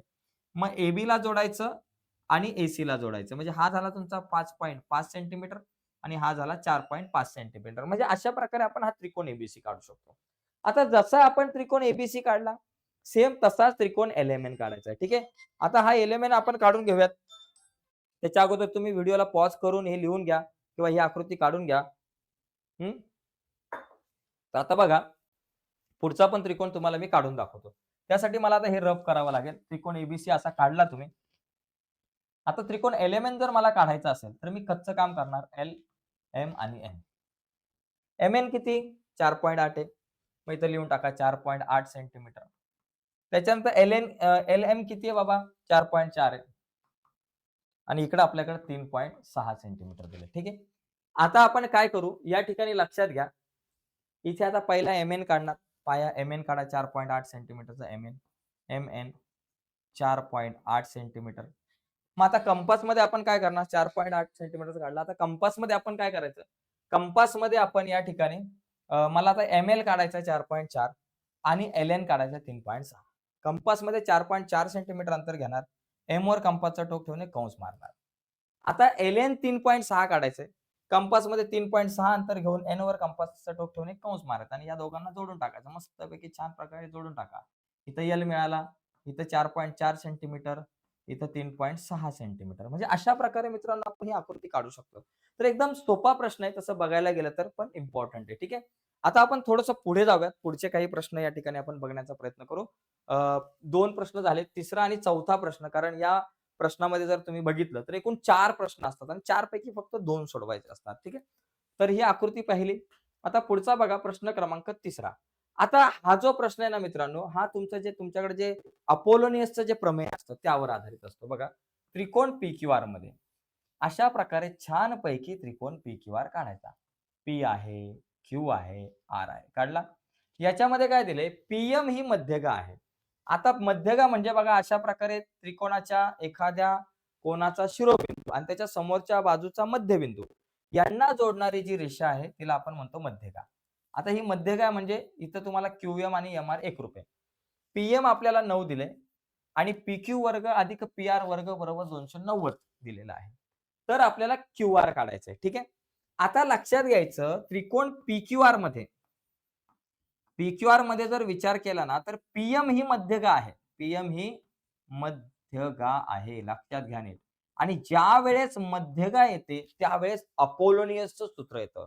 अपोलोनियसचं प्रमेय येतं. मध्यगा आहे मग लिहायचं अपोलोनियसच्या प्रमेयानुसार. म्हणून या ठिकाणी आपण लिहू शकतो मध्यगा आहे म्हणून अपोलोनियसच्या प्रमेयानुसार. अपोलोनियसच्या प्रमेयानुसार. अपोलोनियसच्या प्रमेयानुसार काय सूत्र तयार होणार अपोलोनियसच्या प्रमेयानुसार? तर पीक्यूचा वर्ग. सूत्र कसं तयार करायचं ते लक्षात घ्या. भाऊ पी पासून सूत्र लिहायला तयार करा, सुरुवात करायची. पी इथून पी पासून लिहायला सुरुवात करा. मग पी पासून लिहिताना पहिलं काय करा? पहिलं एक काम करा. या पीक्यूचा वर्ग आणि पीआर चा वर्ग या दोघांची बेरीज करा. बरं का? पीक्यूचा वर्ग अधिक पीआर चा वर्ग बेरीज केली. दुसऱ्या टायमाला 2 लिहा आणि 2 लिहिल्यानंतर परत पी पासूनच सुरुवात करायची. 2 पीएम चा वर्ग आणि नंतर पुढे एमआर चा वर्ग. बरोबर? पीएम चा वर्ग आणि एमआर चा वर्ग. 2 पीएम चा वर्ग अधिक 2 एमआर चा वर्ग. झालं सूत्र तयार. काय केलं बाबा या ठिकाणी? पीक्यू वर्ग अधिक पीआर वर्ग बरोबर दुसऱ्या टायमाला 2 पीएम वर्ग अधिक 2 एमआर वर्ग. या एमआर च्या ऐवजी तुम्ही एमक्यू सुद्धा लिहू शकता कारण दोघे पण एकरूप असतात. झालं. आता या सूत्रामध्ये आपण किमती टाकून देऊयात. या सूत्रात किमती टाका. पीक्यू वर्ग अधिक पीआर वर्ग. पीक्यू वर्ग अधिक पीआर वर्ग 290 आहे. इथं लिहून टाका 290 बरोबर 2 गुणिले पीएम चा वर्ग. पीएम दिलेली आहे 9. या ठिकाणी लिहा 9 9चा वर्ग. ओके. आणि त्याच्यानंतर मग पुढे अधिक 2 एमआर चा वर्ग. झालं. 290 आपल्या जागेवर जसे तसे त्याला काय धक्का देऊ नका. 2 गुणिले 9चा वर्ग झाला 81. इथं लिहिलं 81 अधिक 2 एमआर चा वर्ग. झालं. 290 आपल्या जाग्यावर बरोबर 81 गुणिले 2 झालं 162 अधिक 2 mr चा वर्ग. 162 अधिक आहे बरोबर चिन्हाच्या पलीकडे आले वजा 162 झाले. 290 वजा 162 बरोबर 2 mr चा वर्ग. आता 290 मधून 162 ला वजा करा. बघा इथे लिहिले 290 वजा 162. आता 10 तून 2 गेले 8, 6 मधून 9 तून 6 आणि 1 7 गेले. 6 आणि 1 7 गेले आपल्याकडे राहिले. 9 मधून 6 आणि 1 7 गेले 2 आणि 2 तून 1 गेला 1. 128 आला आपल्याकडे. मग 128 बरोबर 2 mr चा वर्ग. आता 2 गुणिले इकडे आले भागिले. 128 भागिले 2 बरोबर mr चा वर्ग. मग mr वर्ग बरोबर किती येईल आपल्याकडं? mr चा वर्ग बरोबर 128 ला जर 2 ने भाग लावला तर किती येतील? बेस सक 12 आणि बेस चोक 8 64. mr चा वर्ग 64 मग mr बरोबर किती येतील? 64 चा वर्गमूळ 8. mr बरोबर 8 आलं. बरोबर? आता mr जर 8 असेल तर qm पण 8 असणार आणि qr किती असणार? 16 असणार. मला qr काढायला सांगितलंय. मग या ठिकाणी तुम्ही लिहू शकताय qr बरोबर 2 गुणिले mr. आता 2 गुणिले mr किती आहे माझ्याकडे? बाबा mr आपल्याला 8 आहे. mr 8 आलाय. मग 2 गुणिले 8 लिहा. 2 8 16. मग अशा प्रकारे 16 सेंटीमीटर वगैरे दिलं असेल तर सेंटीमीटर किंवा एकक काय असेल ते लिहायचं. म्हणजे क्यूआर बरोबर आपल्याकडे 16 एकक आलं. तर अशा पद्धतीने मित्रांनो हा प्रश्न सोडवू शकतो. अपोलोनियस प्रमेय खूप सोपं आहे. पण हे 3 मार्काला येतं मित्रांनो. 3 मार्क हातातले जर या अपोलोनियसच्या प्रमेयावर जर आपल्याला प्रश्न आला तर. ठीक आहे. आता पुढे जाऊ. पुढचा प्रश्न क्रमांक 4 आपण याच्यातला बघूयात. तिसऱ्यातला 4था प्रश्न. आता हा जो 4था प्रश्न बघा, त्रिकोणाच्या एका बाजूला समांतर असणारी रेषा त्याच्या उरलेल्या बाजूंना भिन्न बिंदूत छेदत असेल तर ती रेषा त्या बाजूंना एकाच प्रमाणात विभागते हे सिद्ध करा. मित्रांनो हे एक प्रमेय आहे आणि हे प्रमेय आहे कुठलं? प्रमाणाचं मूलभूत प्रमेय. तर हे प्रमाणाचं मूलभूत प्रमेय 3 मार्काला आलं होतं. पहिलं जे प्रकरण आहे आपलं त्या पहिल्या प्रकरणातलं हे प्रमेय आहे. ठीक आहे. आता एक लक्षात घेऊ, त्रिकोणाच्या एका बाजूला समांतर असणारी रेषा. आता हे प्रमेय जर मला सोडवायचं असेल तर सगळ्यात अगोदर आकृती काढणं गरजेचं आहे. तर ती आकृती काढू. त्रिकोणाच्या म्हटलंय म्हणून आपण या ठिकाणी एक त्रिकोण काढू. ठीक आहे. हा त्रिकोण काढला. त्याच्यानंतर त्याच्या एका बाजूला समांतर असणारी रेषा. आता त्रिकोणाच्या एका बाजूला समांतर असणारी रेषा मग अगोदर हा त्रिकोण काढला त्या त्रिकोणाला नाव देऊ बीसी. त्याच्या एका बाजूला समांतर असणारी रेषा म्हणजे समजा बीसी ला समांतर असणारी रेषा ती इतर 2 बाजूंना भिन्न बिंदूत छेदते. म्हणजे इथं पी आणि क्यू या बिंदूत छेदत असेल ही रेषा एल तर ती रेषा बरं का छेदत असेल. आता ही बीसी आणि पीक्यू एकमेकींना समांतर आहे. बघा नीट प्रश्न काय तो लक्षात घ्या. त्रिकोणाच्या एका बाजूला समांतर असणारी रेषा. हा त्रिकोण एबीसी आहे त्याच्या बाजूला बीसी ला समांतर असणारी रेषा पीक्यू. इतर 2 बाजूंना वेगवेगळ्या बिंदूतून छेदते. तर ती रेषा त्या बाजूंना एकाच प्रमाणात विभागते हे सिद्ध करा. आता हे सिद्ध करण्याच्या अगोदर मला पक्ष लिहावं लागणार आहे पहिलं पक्ष. आता या ठिकाणी पक्षामध्ये मी काय लिहिणार की जे मला आकृतीत दिसते ते पक्षामध्ये लिहिणार. पक्षात काय दिसतंय बाबा की त्रिकोण एबीसी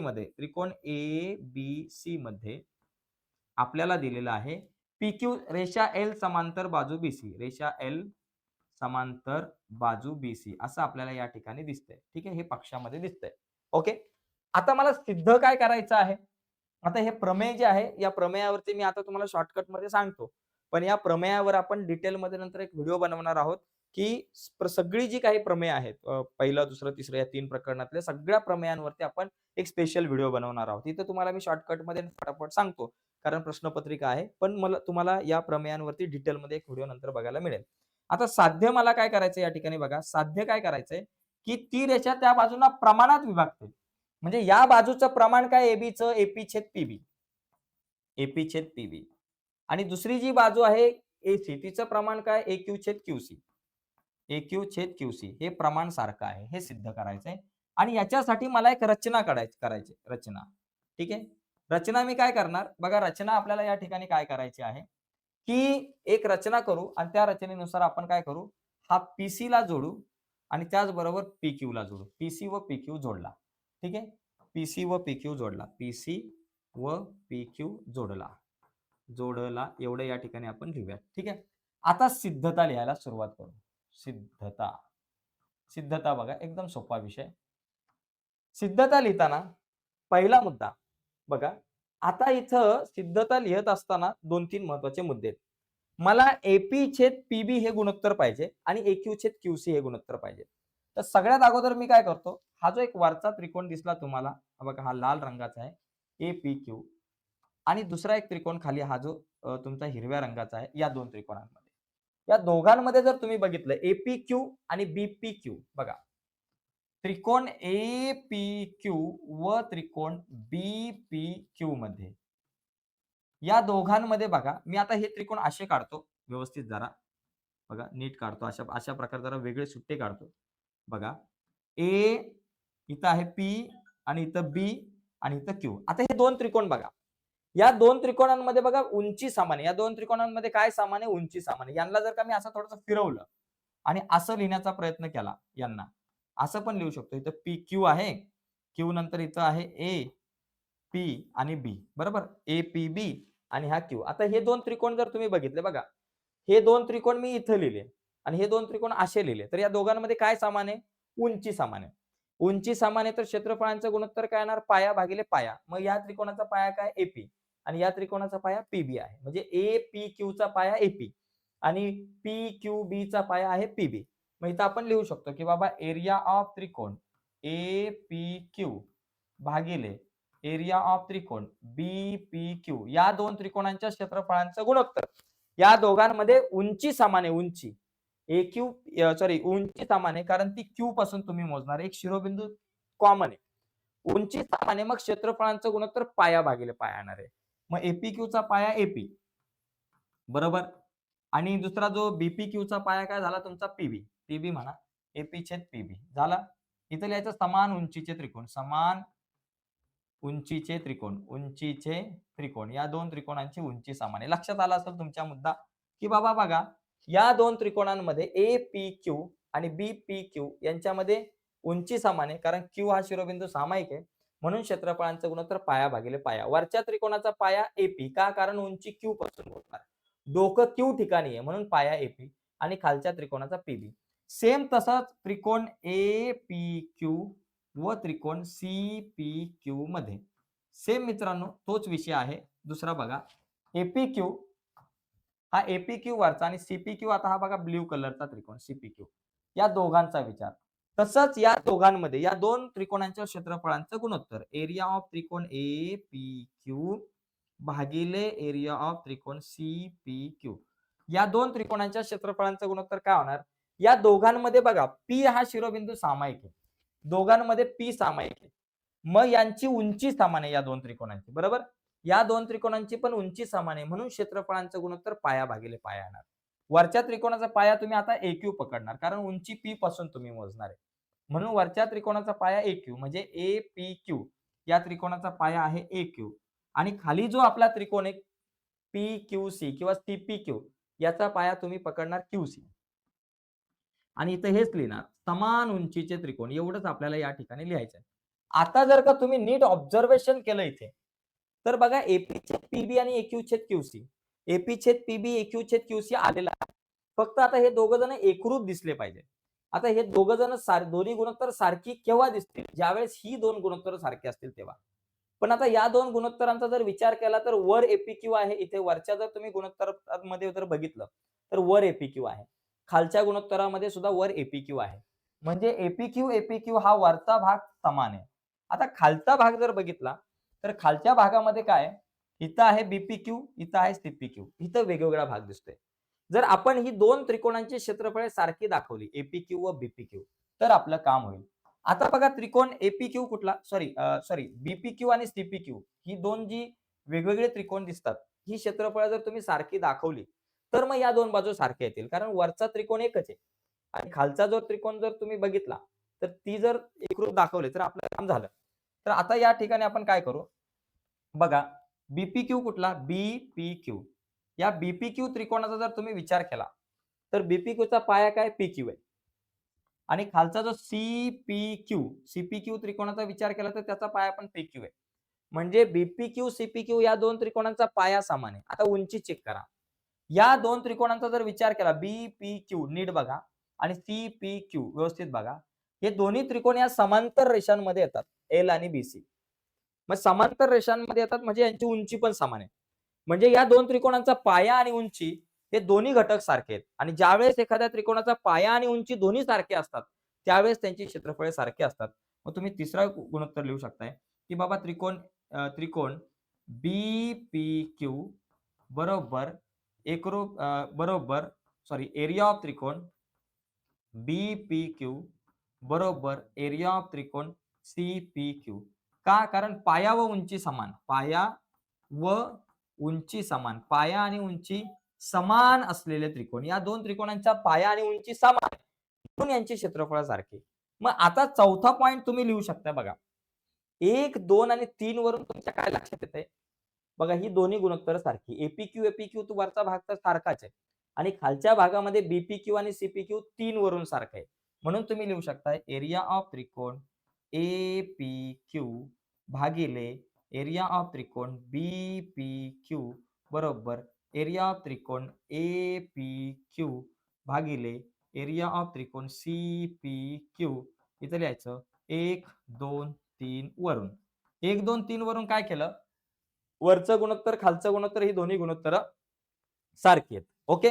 आता पाचवा पॉइंट आपण लिहू शकतो एपीक्यू छेद बीपीक्यू काय असतं? एपी छेद पीबी. इथं लिहायचं एपी छेद पीबी आणि एपीक्यू छेद सीपीक्यू म्हणजे काय? एपीक्यू छेद सीपीक्यू म्हणजे एक्यू छेद क्यूसी. इथं लिहायचं एक्यू छेद क्यूसी. हे कशावरून लिहिलं? 1 चा विचार केला, 2 चा विचार केला आणि 4 चा विचार केला. इथं लिहायचं 1, 2, 4 वरून. तर असं या ठिकाणी लिहावं लागेल. जरा घाईत घेतलं कारण एक जरा गडबडीत आहे आणि आपल्याकडे वेळ खूप कमी आहे. कमी वेळामध्ये आपल्याला हा भाग आपला कंप्लीट करायचा आहे. ठीक आहे. तर या ठिकाणी मित्रांनो लक्षात घ्या हे प्रमेय आहे. हे प्रमेय मी तुम्हाला खूप घाईत घेतलं. परंतु या सगळ्या प्रमेयांवरती एक स्पेशल व्हिडिओ आपण बनवणार आहोत ज्याच्यामध्ये सगळी प्रमेय आपण अतिशय स्लो व्यवस्थित घेऊयात. ओके. मी हे स्किप पण केलं असतं प्रमेय कारण आपण नंतर सगळी प्रमेय बघणार आहोत. प्रश्नपत्रिकेमध्ये आलंय म्हणून स्किप करणार होतो. पण आपण नाही केलं स्किप. ते घेण्याचा प्रयत्न केला जेणेकरून एक रिव्हिजन आपली पटकन होईल. ठीक आहे. याचा स्क्रीनशॉट घ्या. जेणेकरून आपल्याला पुढे जाता येईल मग.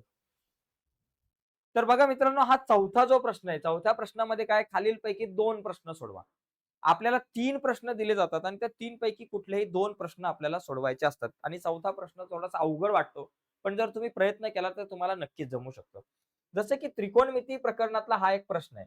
मला काय दिलंय वरील पैकी 2 प्रश्न सोडवायचे त्याच्यातला हा पहिला प्रश्न. याच्यामध्ये काय दिलंय 1/sin वर्ग थिटा ज्या गोष्टी दिल्या त्या लिहून घ्या. वजा 1/cos वर्ग थिटा बरोबर वजा 1/tan वर्ग थिटा वजा 1/cot वर्ग थिटा आणि वजा 1/sec वर्ग थिटा आणि वजा 1/cosec वर्ग थिटा आणि बरोबर आपल्याकडे 3 आहे तर थिटाची किंमत काढा. मित्रांनो या छेदामध्ये असलेल्या सगळ्यांची सूत्र लिहून टाका डोक्याला ताप नका. आता 1/sin म्हणजे काय असतं? 1/cos म्हणजे काय असतं? 1/tan म्हणजे काय असतं? 1/cot म्हणजे काय? 1/sec म्हणजे काय? 1/cosec म्हणजे काय? ही सूत्र माहिती पाहिजे. लक्षात घ्या 1/sin थिटा म्हणजे आपल्याकडे असतं कोसेक थिटा. याचा अर्थ कोसेक थिटाचं सूत्र असतं 1/sin थिटा. पण इथं साइनचा वर्ग आहे म्हणून आपण काय लिहिणार 1/sin वर्ग थिटा म्हणजे कोसेक वर्ग थिटा.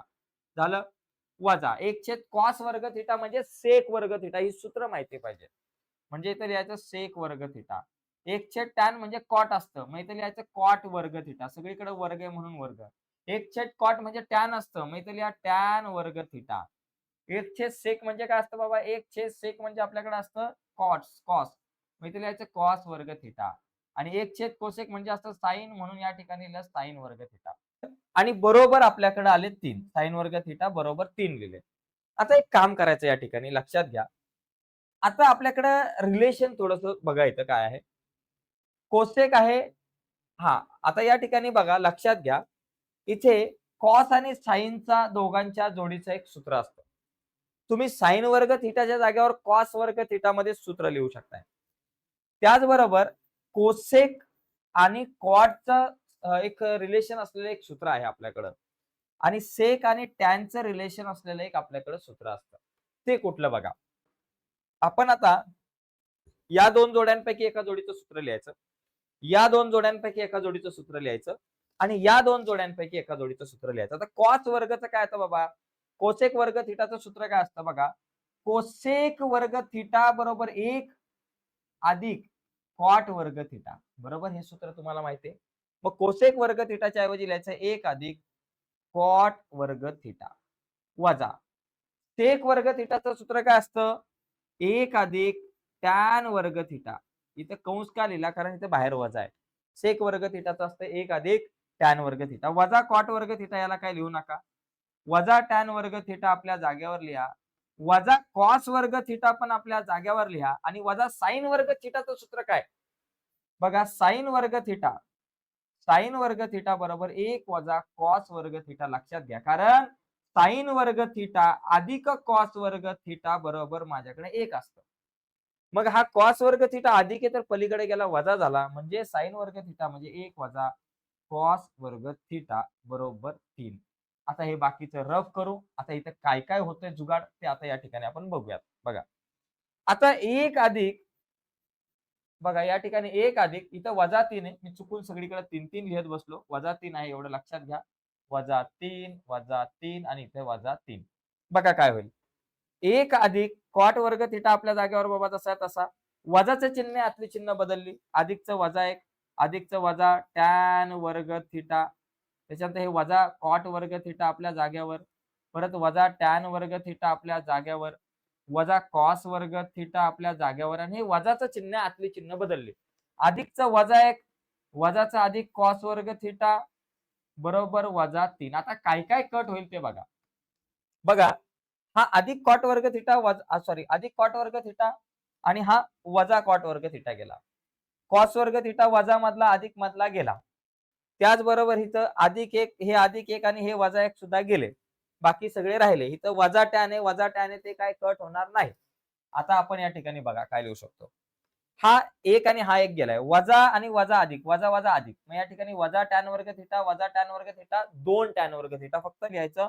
वजा 2 टॅन वर्ग थिटा आणि पलीकडे आपल्याकडे हे आहे वजा 1 बरोबर आपल्याकडे आले वजा 3. ठीक आहे. आता बघा हे वजा 1 वजा आहे बरोबर चिन्हाच्या पलीकडे गेले अधिक झाले. वजा 2 टॅन वर्ग थिटा बरोबर 3 अधिक 1 बरोबर 3 अधिक 1 वजा 3 अधिक 1 वजा 3 अधिक 1.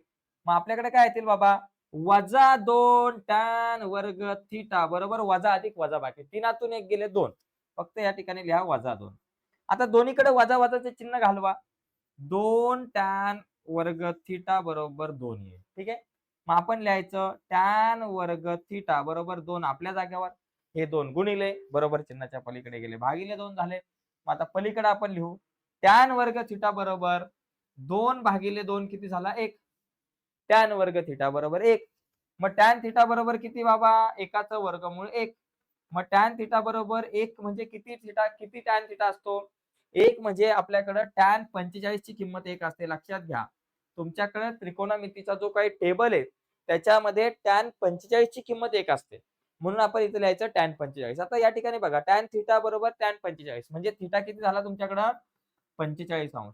थिटाचं जे माप आपल्याला विचारलं होतं तर ते थिटाचं माप आलं 45 अंश. तर अशा प्रकारे हा प्रश्न पुस्तकामध्ये नव्हता पण आपल्याला आला परीक्षेला. आपण पायऱ्या समजून घ्या. पहिल्या पायरीमध्ये फक्त सूत्र लिहिले. बरोबर? सूत्र फक्त व्यवस्थित लिहिली पाहिजे. थोडंसं डोक्याचा वापर केला पाहिजे. ठीक आहे. हे समजलं असेल तर आता आपण पुढच्या गणिताकडे जाऊयात. बघा. पुढचं गणित आपल्याकडे आहे बघा. 12 सेमी त्रिज्या असलेल्या वृत्तचित्ती आकाराच्या भांड्यात 20 सेमी उंचीपर्यंत पाणी भरलेले आहे. त्या भांड्यामध्ये एक धातूचा गोळा टाकल्यास पाण्याची उंची 6.75 सेमीने वाढते. तर त्या धातूच्या गोळ्याची त्रिज्या काढा. बघा कसला उलटा पुलटा प्रश्न आहे. बघा एक लक्षात घ्या. अशा प्रकारे आपल्याकडे एक धातूची वृत्तचित्ती बघा. धातूची अशा प्रकारे ही वृत्तचित्ती आपल्याकडे समजा ही आहे. ठीक आहे.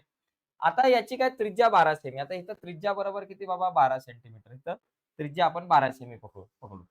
ओके. आता या वृत्तचित्तीची जी त्रिज्या आहे ती बरोबर 12 सेंटीमीटर. बरोबर. आणि काय झालं या भांड्यामध्ये 20 सेमी उंचीपर्यंतच पाणी आहे. पाणी जे आहे ना ते बघा 20 सेमी उंचीपर्यंतच पाणी म्हणजे समजा आपण इथपर्यंत पाणी आहे. ही 20 सेमी उंची आपल्याकडे समजा आपल्याकडे असं आपण पकडलं आणि इथपर्यंतच बाबा याच्यामध्ये पाणी आहे. ही समजा उंची आपल्याकडे 20 सेंटीमीटर आहे. ओके एवढ्या उंचीपर्यंतच बाबा पाणी आहे. आता होतंय काय? याच्यामध्ये एक धातूचा गोळा टाकला. आता ज्यावेळेस आपण याच्यामध्ये समजा एक धातूचा गोळा अशा प्रकारे याच्यामध्ये टाकला. असा धातूचा गोळा पडला बाबा इथं. हा धातूचा गोळा टाकल्यामुळे काय होणार आहे? पाणी थोडंसं वाढणार आहे. धातूचा गोळा टाकल्यामुळं पाण्याची उंची जी आहे बघा, त्या भांड्यात एक धातूचा गोळा टाकल्यामुळे पाण्याची उंची 6.75 सेमीने वाढते.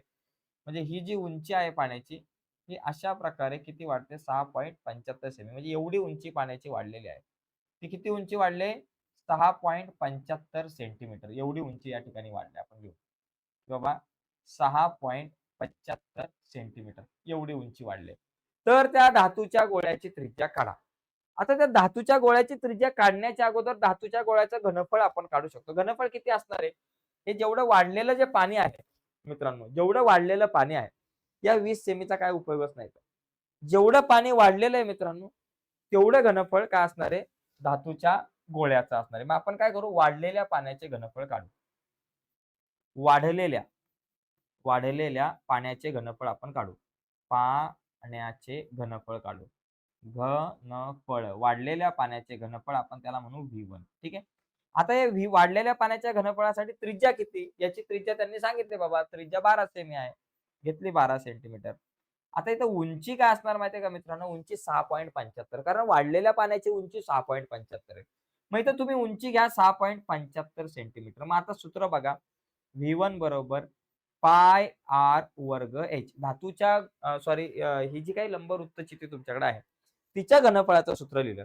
आता इथं पायची किंमत सध्या माहिती नसेल नका लिहू पायची किंमत इथे कॅल्क्युलेशनला आर चा वर्ग आर 12 आहे 12चा वर्ग काय बाबा 12 गुणिले 12 आणि गुणिले एच किती 6.75 सेंटीमीटरचा घन झाला हे एवढंच लिहा.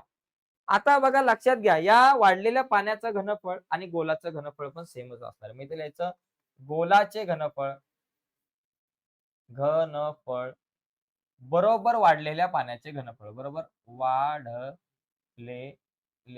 पाण्याचे घनफळ पाण्याचे घनफळ घनफळ गोलाचं घनफळ आणि वाढलेल्या पाण्याचं घनफळ सारखं असणार आहे. आपल्याला गोळ्याची त्रिज्या गोलाच्या म्हणजे ज्या गोळ्याची त्रिज्या काढायची. आता या गोळ्याचे घनफळ किती असतं 1/4/3 पाय आर चा घन हे काय झालं या गोलाच्या घनफळाचं सूत्र. आणि वाढलेल्या पाण्याच्या घनफळ किती आहे बाबा? पाय गुणिले 12 गुणिले 12 गुणिले 6.75. ठीक आहे. आता काय काय कट होईल बघा हा पाय आणि हा पाय कट होईल. मला आर ची किंमत काढायची आर च्या घनाला मी इथंच लिहितो. बरोबर 12 गुणिले 12 गुणिले 6.75 आपल्या जागेवर भागिले हे 4 गुणिले आहेत वर इथं आले भागिले 3 भागिले तिकडे गेले गुणिले 3 4 एके 4 आणि इथं लिहा 4 त्रिक 12. ओके 4 एके 4 4 त्रिक 12 झालं. आता या ठिकाणी 3 गुणिले 3 आपल्याकडे येतील 9 3 त्रिक 9 बघा आर चा घन बरोबर 3 गुणिले 3 9 एक आता एक एक इथं जरा गंमत आपण करू बघा 3 गुणिले 3 एका बाजूला लिहू गुणिले हे 12 एका बाजूला घ्या आणि 6.75 एका बाजूला घ्या.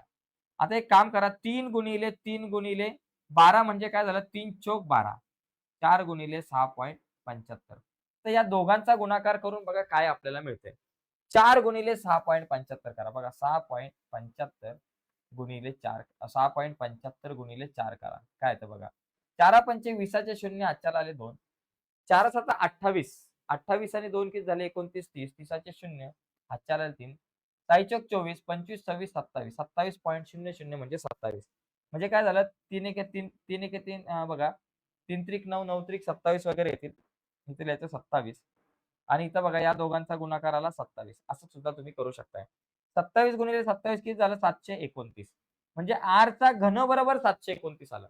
आता मला सांगा 729 कितीचा घन आहे 729 9चा घन आहे. मग आर बरोबर किती 729 चं घनमूळ आलं 9 सेंटीमीटर म्हणजे त्या गोलाची जी काही त्रिज्या असणार आहे ती 9 सेमी असणार आहे. गोळाची त्रिज्या नंतर तुम्ही लिहू शकता असं की बाबा गोळ्याची त्रिज्या जी आहे ती 9 सेमी असेल. तर अशा पद्धतीने आपण हा प्रश्न सोडवू शकतो. सोपा आहे थोडासा.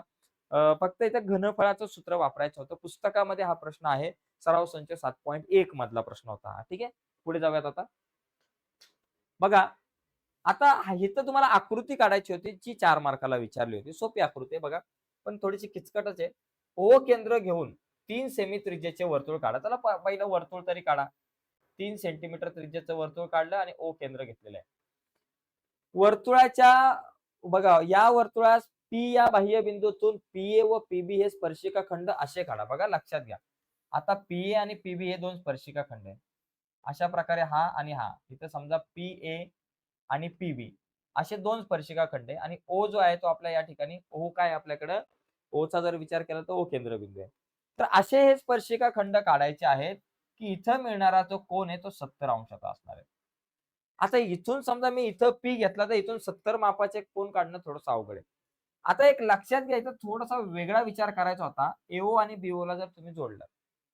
आता हा जर 70 मापाचा असेल, बघा या दोन कोनांच्या मापांची बेरीज 180. कोन पी जर का 70 असेल तर हा 110 अंशाचा असणार आहे बघा. कारण तुम्ही जर नीट विचार केला तर चौकोन पी-ए-ओ-बी चा जर विचार केला तर हा 90 मापाचा, हा 90 मापाचा. या दोघांची बेरीज 180 झाली. चौकोनाच्या 4 कोनांच्या मापांची बेरीज 360 अंश असते माहिती आहे. मग 1, 2, 3, 4 चौघांची बेरीज केली की 360 येते. ते कॅल्क्युलेशन करून तुम्ही या कोनाचं माप 110 दाखवू शकताय.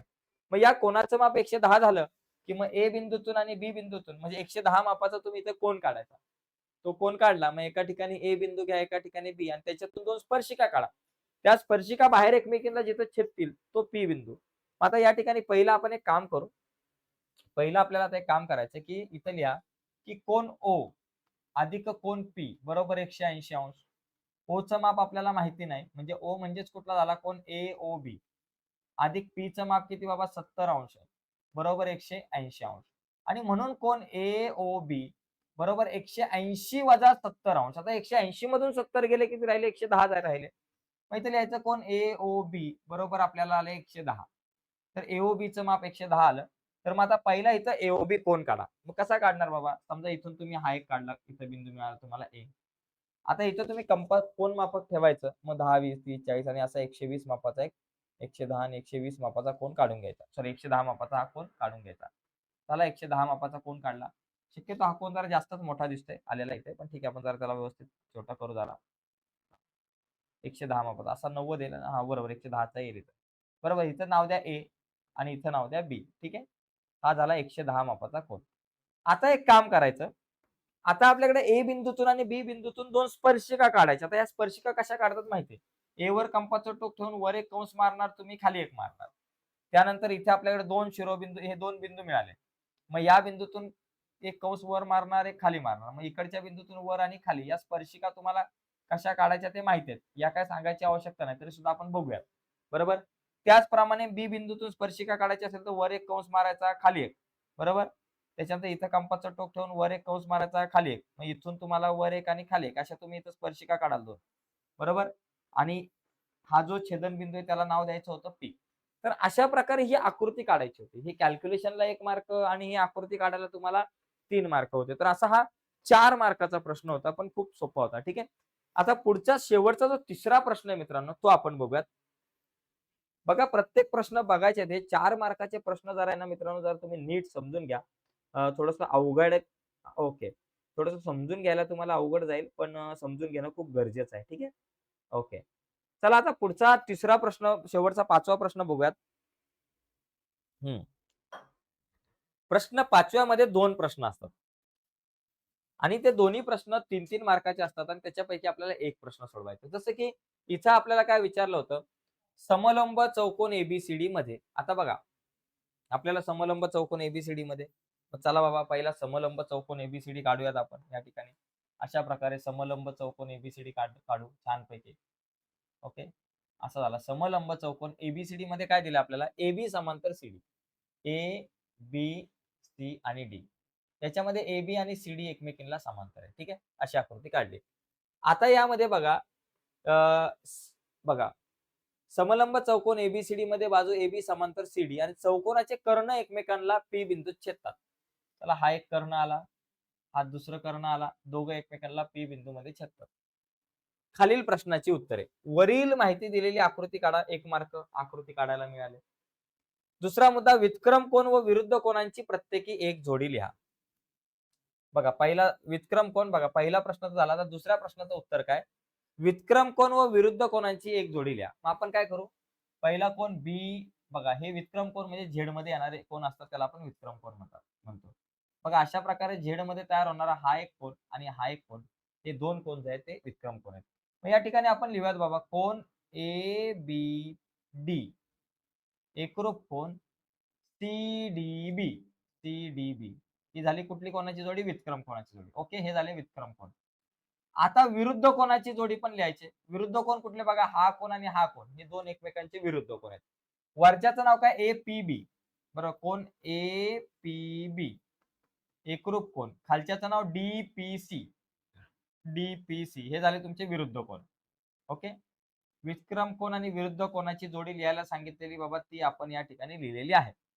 तिसरा प्रश्न विचारलाय, समरूप त्रिकोणांची नावे समरूपतेच्या कसोटीसह लिहा. आता कुठले दोन त्रिकोण समरूप असतील बघा, हा वरचा छोटा त्रिकोण आणि खालचा त्रिकोण. याच्यामध्ये जर बघितलं, त्रिकोण ए पी बी समरूप त्रिकोण, खालचा काय? D P C. D P C. आता हे दोन त्रिकोण का समरूप आहेत? कारण वरच्या त्रिकोणामधला कोण बी आणि खालच्या त्रिकोणातला डी ही एक कोणांची जोडी एकरूप आहे, व्युत्क्रम कोण. त्याचप्रमाणे वरच्या त्रिकोणातला हा वरचा कोण पी आणि खालचा कोण पी ही विरुद्ध कोणांची जोडी एकरूप आहे. म्हणजे दोन कोणांच्या जोड्या एकरूप आहेत, म्हणून हे दोन त्रिकोण कोको कसोटीनुसार समरूप आहेत. कोको कसोटीनुसार हे दोन त्रिकोण काय झाले बाबा? समरूप झाले, असं आपण या ठिकाणी लिहू शकतो. तर एकदम सोपा आहे प्रश्न. पहिला, दुसरा, तिसरा प्रत्येकाला एक एक मार्क आपल्याकडे होता, असे 3 मार्क तुम्हाला मिळणार होते. ठीक आहे. आता आपण पुढचा एक शेवटचा आपला प्रश्न बघूयात, तो काय होता? हे प्रश्न थोडेसे वेगळ्या पद्धतीने विचारले जातात, पुस्तकामधले नसतात शक्यतो, पण पुस्तकातल्या संकल्पनेवर आधारित असतात. आता बघा, ओ केंद्र असलेल्या वर्तुळाची जीवा AB आहे. एओसी वर्तुळाचा व्यास आहे. स्पर्शिका एटी वर्तुळाला ए मध्ये स्पर्श करते, तर खालील प्रश्नांची उत्तरे द्या. बघा, पहिली गोष्ट, एक वर्तुळ काढा. आपल्याला सांगितलंय की ओ केंद्र असलेल्या वर्तुळाची जीवा AB आहे. समजा आपण इथं अशा प्रकारे ही जीवा AB घेतली, AB ही जीवा आहे. त्याचबरोबर एओसी वर्तुळाचा व्यास आहे. समजा इथं आपल्याकडे केंद्रबिंदू आहे, ए ओ आणि सी हा वर्तुळाचा व्यास आहे. ए ओ आणि इथे मिळाला सी बिंदू, हा वर्तुळाचा व्यास आहे. बरोबर. तर खालील प्रश्नांची उत्तरे लिहा. चला, पहिला प्रश्न काय बाबा? पहिला प्रश्न होता, वरील दिलेल्या माहितीवरून आकृती काढा. आपण आकृती काढली, 1 मार्क. सीएटी व एबीसी ची मापे काढा. सीएटी व एबीसी ची मापे. चला, दुसरा प्रश्न बघा, सीएटी. दुसरा प्रश्न आहे, त्याच्यामध्ये बघा, कोण सीएटी. सीएटीचं माप काय असणार आहे बघा. सी ए आणि टी कुठे बाबा? सीएटी. हा, एटी वर, हा बघा, स्पर्शिका एटी वर्तुळाला ए मध्ये छेदते. आता एक स्पर्शिका काढायची एटी. एटी जी आहे आपल्याकडे, समजा एटी, एटी ही स्पर्शिका ए मध्ये स्पर्श करते. ठीक आहे. आता मला सांगा, कोण सीएटीचं माप काय असणार आहे? कोण सीएटी? बघा, सीएटी बघा, ही स्पर्शिका आणि ही त्रिज्या आहे. स्पर्शिका त्रिज्या प्रमेयानुसार कोण सीएटीचं माप किती असणार आहे? 90 अंश असणार आहे. कारण काय बाबा? त्रिज्या स्पर्शिका प्रमेय. त्रिज्या स्पर्शिका प्रमेय. त्रिज्या स्पर्शिका प्रमेय. ओके, स्पर्शिका प्रमेय झालं. हे झालं. सीएटीचं माप 90. त्याचप्रमाणे एबीसीचं माप काय असणार आहे? कोण एबीसी? कोण ए इथं आहे, बी इथं आहे आणि सी इथं आहे. तर या कोणाचं माप काय असणार आहे? मित्रांनो, हा जो कोण तुम्ही जर बघितलं तर एसी व्यास आहे. म्हणजे कोण एबीसी अर्धवर्तुळात अंतर्लिखित आहे. काय? अर्धवर्तुळात अंतर्लिखित. आणि जो कोण अर्धवर्तुळात अंतर्लिखित असतो तो असतो 90 मापाचा. म्हणून आपण लिहू शकतो कोण ए बी सी बरोबर 90 अंश. कारण काय? अर्धवर्तुळात अंतर्लिखित. अर्धवर्तुळात अंतर्लिखित आहे. अंतर्लिखित, अर्धवर्तुळात अंतर्लिखित. ओके, झालं. पुढचा मुद्दा बघा, तिसरा. तिसऱ्यात काय दिलंय? सीएटी व एबीसी एकरूप आहेत का? स्पष्टीकरण द्या. आता सीएटी आणि एबीसी बघा, सीएटी एकरूप कोण एबीसी. आता याचं स्पष्टीकरण काय देणार? प्रत्येकी 90 अंश आहेत. प्रत्येकी 90 अंश. प्रत्येकी 90 अंश आहेत म्हणून ते एकरूप आहेत. कारण दोघांची माप 90 अंश आहे. प्रत्येकी 90 अंश आहेत म्हणून ते एकरूप आहे. ठीक आहे. तर अशा प्रकारे मित्रांनो हा प्रश्न आपण सोडू शकतो. तर अशा प्रकारे हा तिसरा प्रश्न झालेला आहे. ओके. तर बघा मित्रांनो, ही आपण प्रश्नपत्रिका मार्च 2024 ची आता पूर्ण झालेली आहे आपली. तर बघा, आजच्या या चर्चेमध्ये आपण इथेच थांबूयात. पुढच्या लेक्चरमध्ये आपण आणखी पुढची एक प्रश्नपत्रिका बघणार आहोत. बोर्डाची परीक्षा होईपर्यंत आपण बोर्डाच्या परीक्षेच्या आतापर्यंत आलेल्या सगळ्या प्रश्नपत्रिका नीट सोडवून बघणार आहोत. ठीक आहे. तर आजच्या चर्चेत इथेच थांबूयात. सगळ्यांना धन्यवाद. आज तुम्ही बरेच जण उपस्थित होता त्याबद्दल सगळ्यांना धन्यवाद. तर उद्या आपण भेटूयात आणि उद्या पुढच्या लेक्चरमध्ये आपण पुढची एक प्रश्नपत्रिका गणित भाग 1 ची बघूयात. ठीक आहे. धन्यवाद.